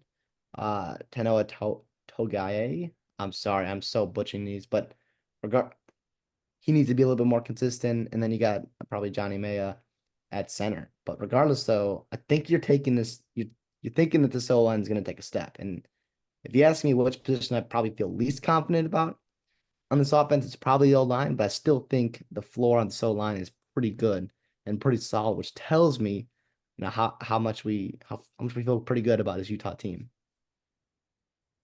Yeah, I think this offense can be fine. And if it's marginally better than last year, right? If it was marginally better at the time last year, I mean, they would have had a chance to win like 9 or 10 games.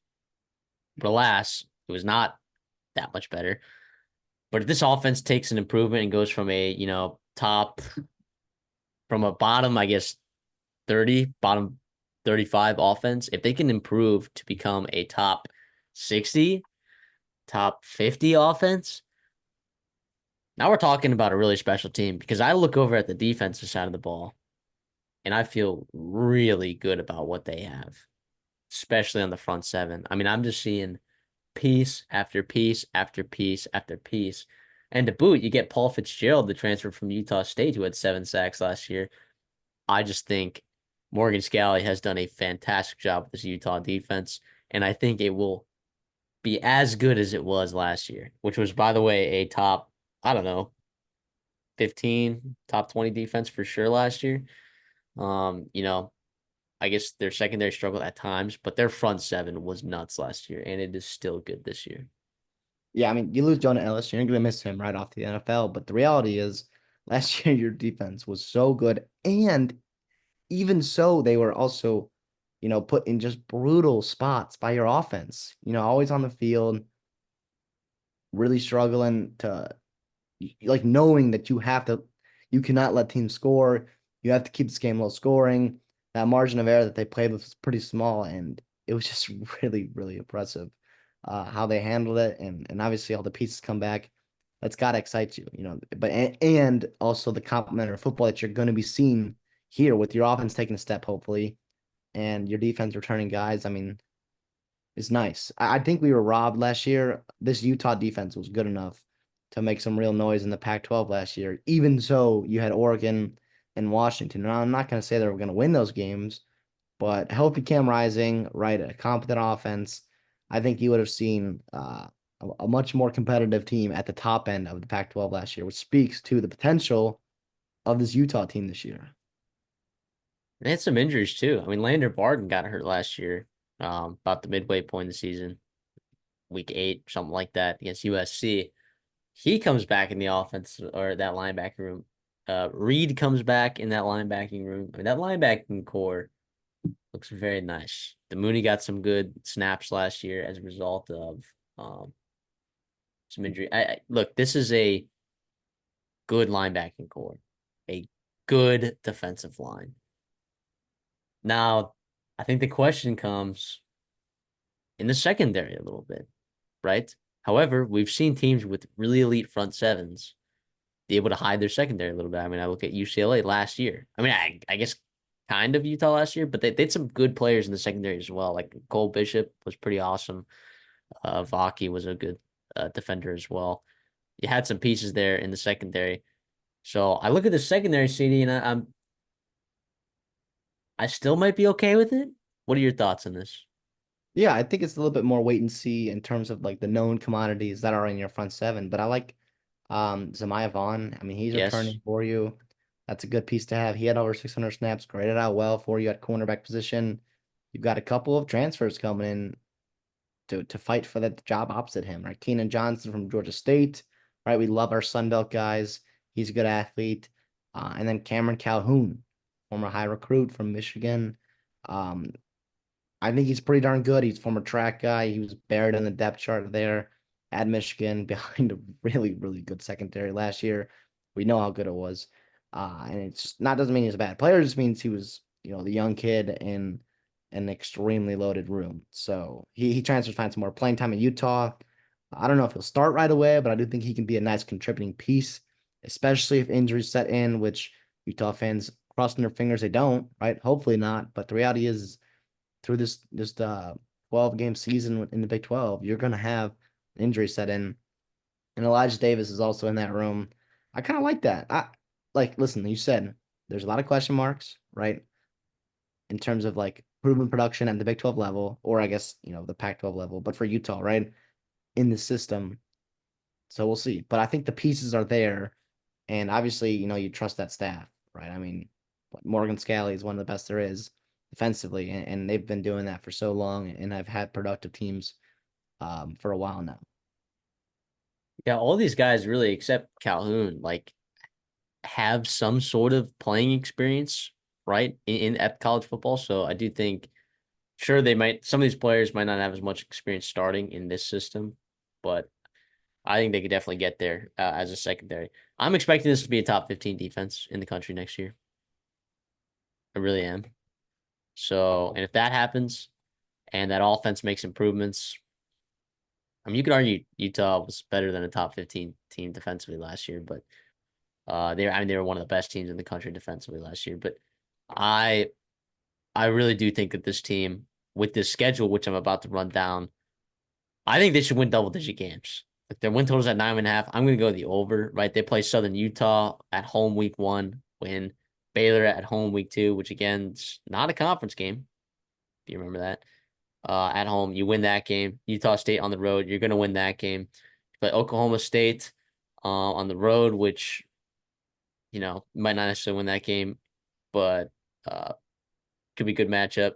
Arizona, excuse me, at home the week after that, then a bye, then Arizona State, which I like you winning that game. TCU at home, I like you winning that game. Houston on the road, I like you winning that game. Bye, BYU at home, winning. I like you winning that game. I like you winning at Colorado. Iowa State, you get them at home, and UCF, you go on the road.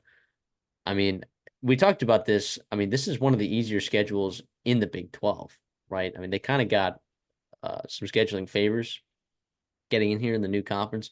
You don't have to play Kansas State. Um, Now you don't draw Cincinnati, but you draw BYU, you draw Houston, you draw Arizona State, and then Baylor, you get them as an out of conference game.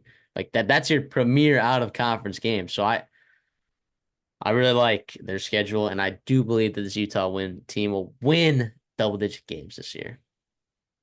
Yeah, I want to make a correction real quick. I was talking about Keenan Johnson, and I said Georgia State. It's actually Georgia Tech. I'm sorry about that. He graded out really well for Georgia Tech last year.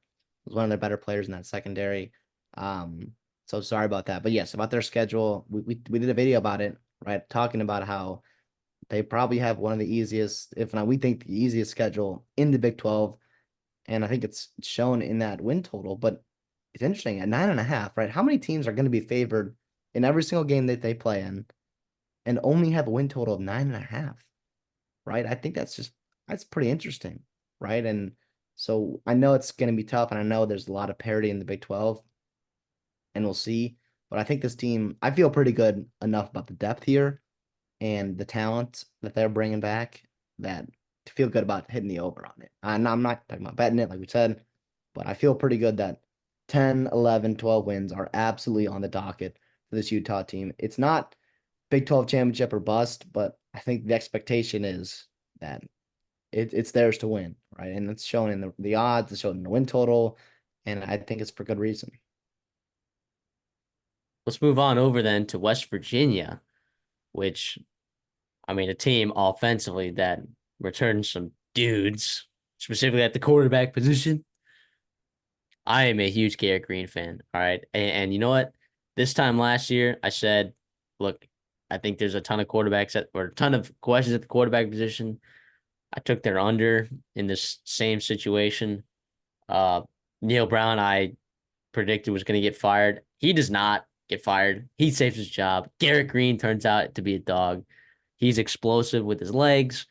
Um, he's been good with his arm at times. Definitely some skills to be developed there in the passing game. But look, if he puts it together, I mean, it could be dangerous because I think that this West Virginia team feels better about its wide receivers than it has in the last couple of years.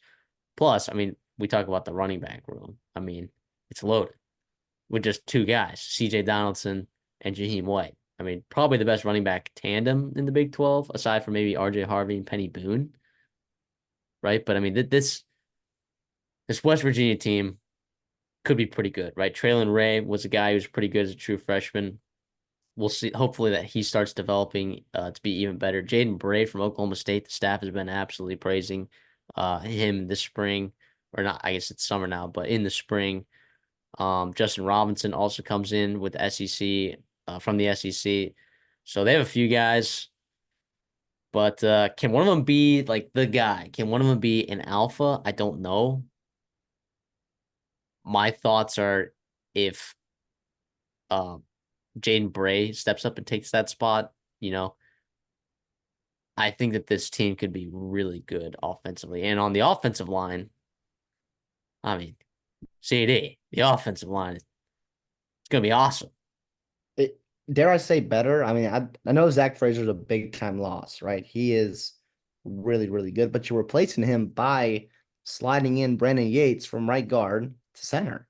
And obviously, Fraser's stud. So, they're going to miss him. They're going to feel his presence. But I think the reality is you bring back just about everybody, right? Five of your top six, Wyatt Millum, right? Top 50 NFL talent for sure. Going to be day one, day two draft pick.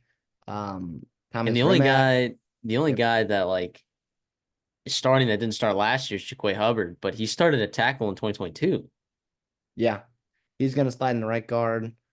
Nick Malone played a good amount. Xavier Bowsley, they're battling for that right tackle. He had a nice spring. Uh, it's a pretty good room, and especially if you're going to play the style of football that they want to play, right? Running the football, throwing the ball deep.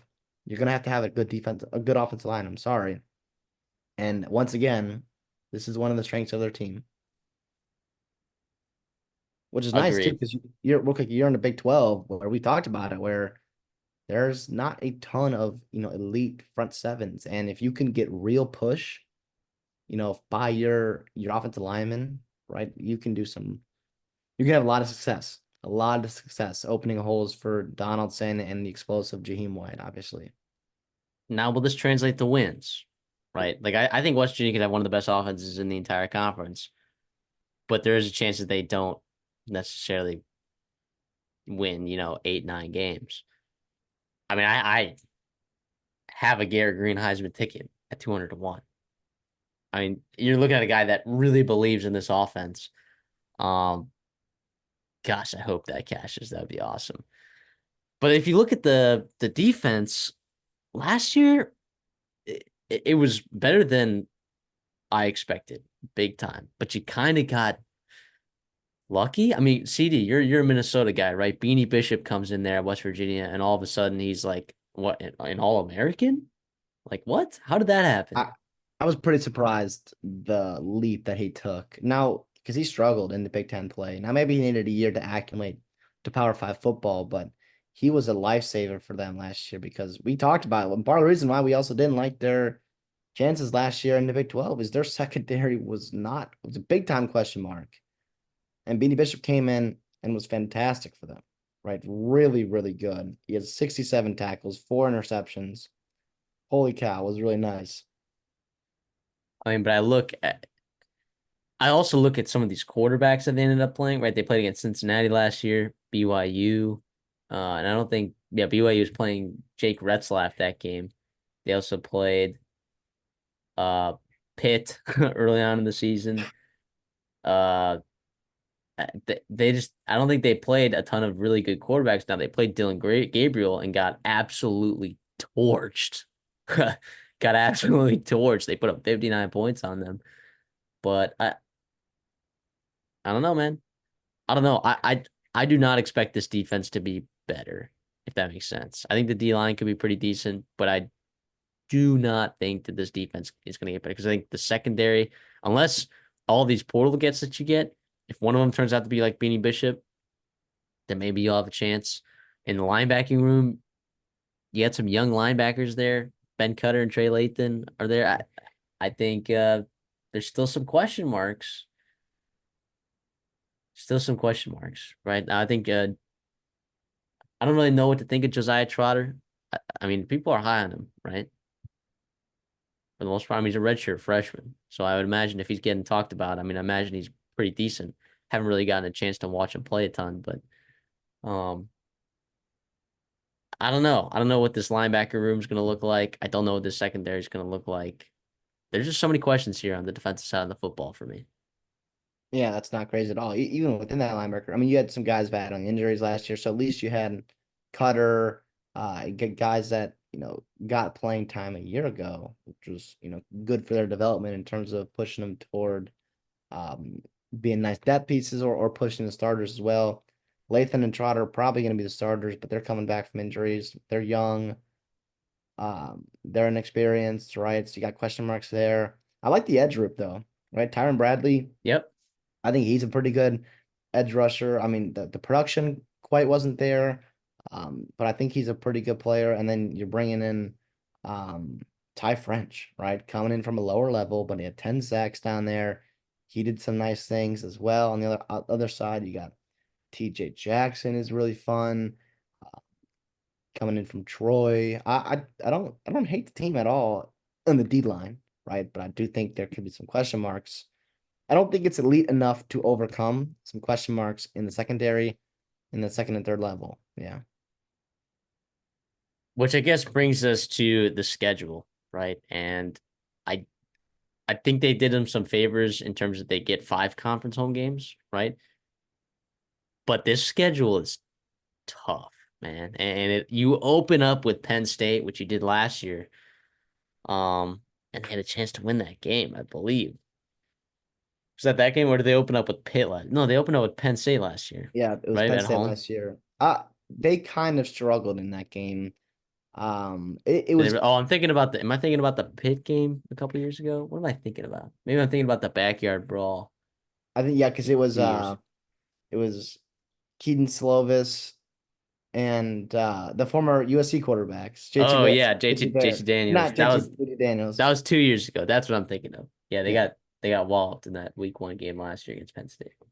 And they probably will again this year too. I'm really, really high on Penn State and what they're bringing back, but that's also like kind of chalking that up. Um, you have a lot of conference though, Albany and at Pitt. Albany loses a good amount of players to the FBS level. There's some players that are transferring the SEC, the Big Ten, and the Big 12 that are pretty darn good, and so they obviously got to replace those guys. That shouldn't really be a problem.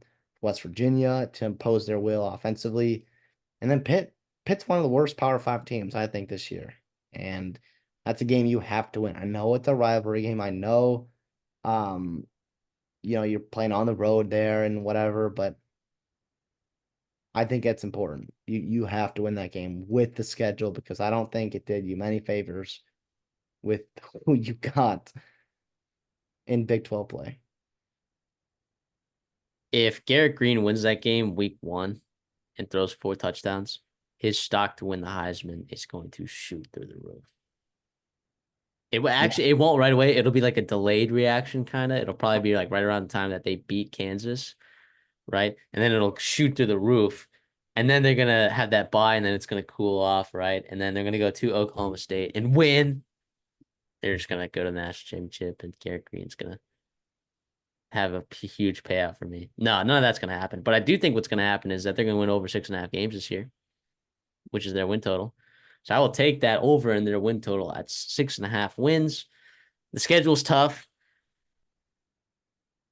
This is this is a lot sitting on Garrett Green for me here. And that defensive line being good enough and that linebacking core taking a step. Maybe I'm betting a little bit too much on these transfers in the secondary. I really don't know how good they're going to be in the secondary. But that offensive line is so good, man. Like they're going to be able to control some games, keep their defense off the field, running the ball with CJ Donaldson and Jaheim White. I think Neil Brown is, I think he's an okay coach. I think he is. We'll see. We'll see what him and Chad Scott got dialed up. Also, Neil Brown is calling the plays this year, by the way. And I mean, it worked some last year. So I'm all over that. If Neil Brown's calling the plays, I don't normally love head coaches calling plays. I think in some instances, some head coaches it works. I'm excited for Neil Brown to do that. again. So this is betting on a Big 12 rushing attack that I think is going to be fantastic. I'm with you in terms of I think it's going to be fantastic. I do not doubt that at all. I do think this schedule is brutal. It's brutal. Other than Utah, I mean, you get everybody in that top two groups. I mean, it's kind of brutal. And you're playing on the road at Oklahoma State, at Arizona, at Texas Tech. Those are games that you'd think you could compete in, but you're going on the road there, and that's not going to be easy. You're probably going to be dogs in those games. And even Kansas, I'm super high in Kansas. You have at home, which is nice, but that's early in the season too, when you're probably still playing Jalen Daniels. Not ideal. Kansas State and what they can do dynamically. Iowa State throwing the football in this secondary. UCF, what they can do running the football and even um, some of their talent defensively as well. Maybe combating that really good offensive line that UCF has. I'm sorry, UCF can combat West Virginia's offensive line by their pretty good front seven. So I think I'm just gonna lean under here. And it hates me to say that because I do like Neil Brown. I do love that they won last year, but I wonder if it was almost not necessarily, 1 year wonder, not necessarily out of the outlier, an outlier for them, but I think a lot of things came together, and I don't quite see that happening this year, just with how tough their schedule is. And you also, yeah, and Penn State too. It's gonna be brutal. So yeah, I'm just ever so slightly leaning under. I still think they're gonna make a bowl game at 6-6, but it's just tough sledding in October, November in conference play. Okay. They're plus 1,800 to win the Big 12. Sneaky? I don't think I'm betting that, but interesting to think about, I guess. Interesting to think about. But that's going to do it for our Big 12 conference preview, right? And like we mentioned before, I mean, this video took upwards of 150 to 200 hours to make. So, or combined with like the other ones. So we'd really appreciate you guys supporting this, right? If you like the content, like the video, the simple rule that we have here, if you would please consider subscribing, that'd be fantastic on the YouTube channel. If you're listening on Spotify for the first time, you're not following us already, give us a follow, please, and a 5-star rating. That would mean so much to us. And we appreciate y'all and everything that you guys allow us to do. And we're having fun, man. And we're excited for the college football season. This is our first conference preview. We've got 3 other ones coming up here pretty soon. So buckle up. These are your one-stop shops for college football for the 2024 season. Let's go. CD, you got anything for us on the way out? Yeah, if you guys are still watching, you guys are amazing. Thank you for all that in support. Like Matthew said, it's a joy to do these, but we do work hard.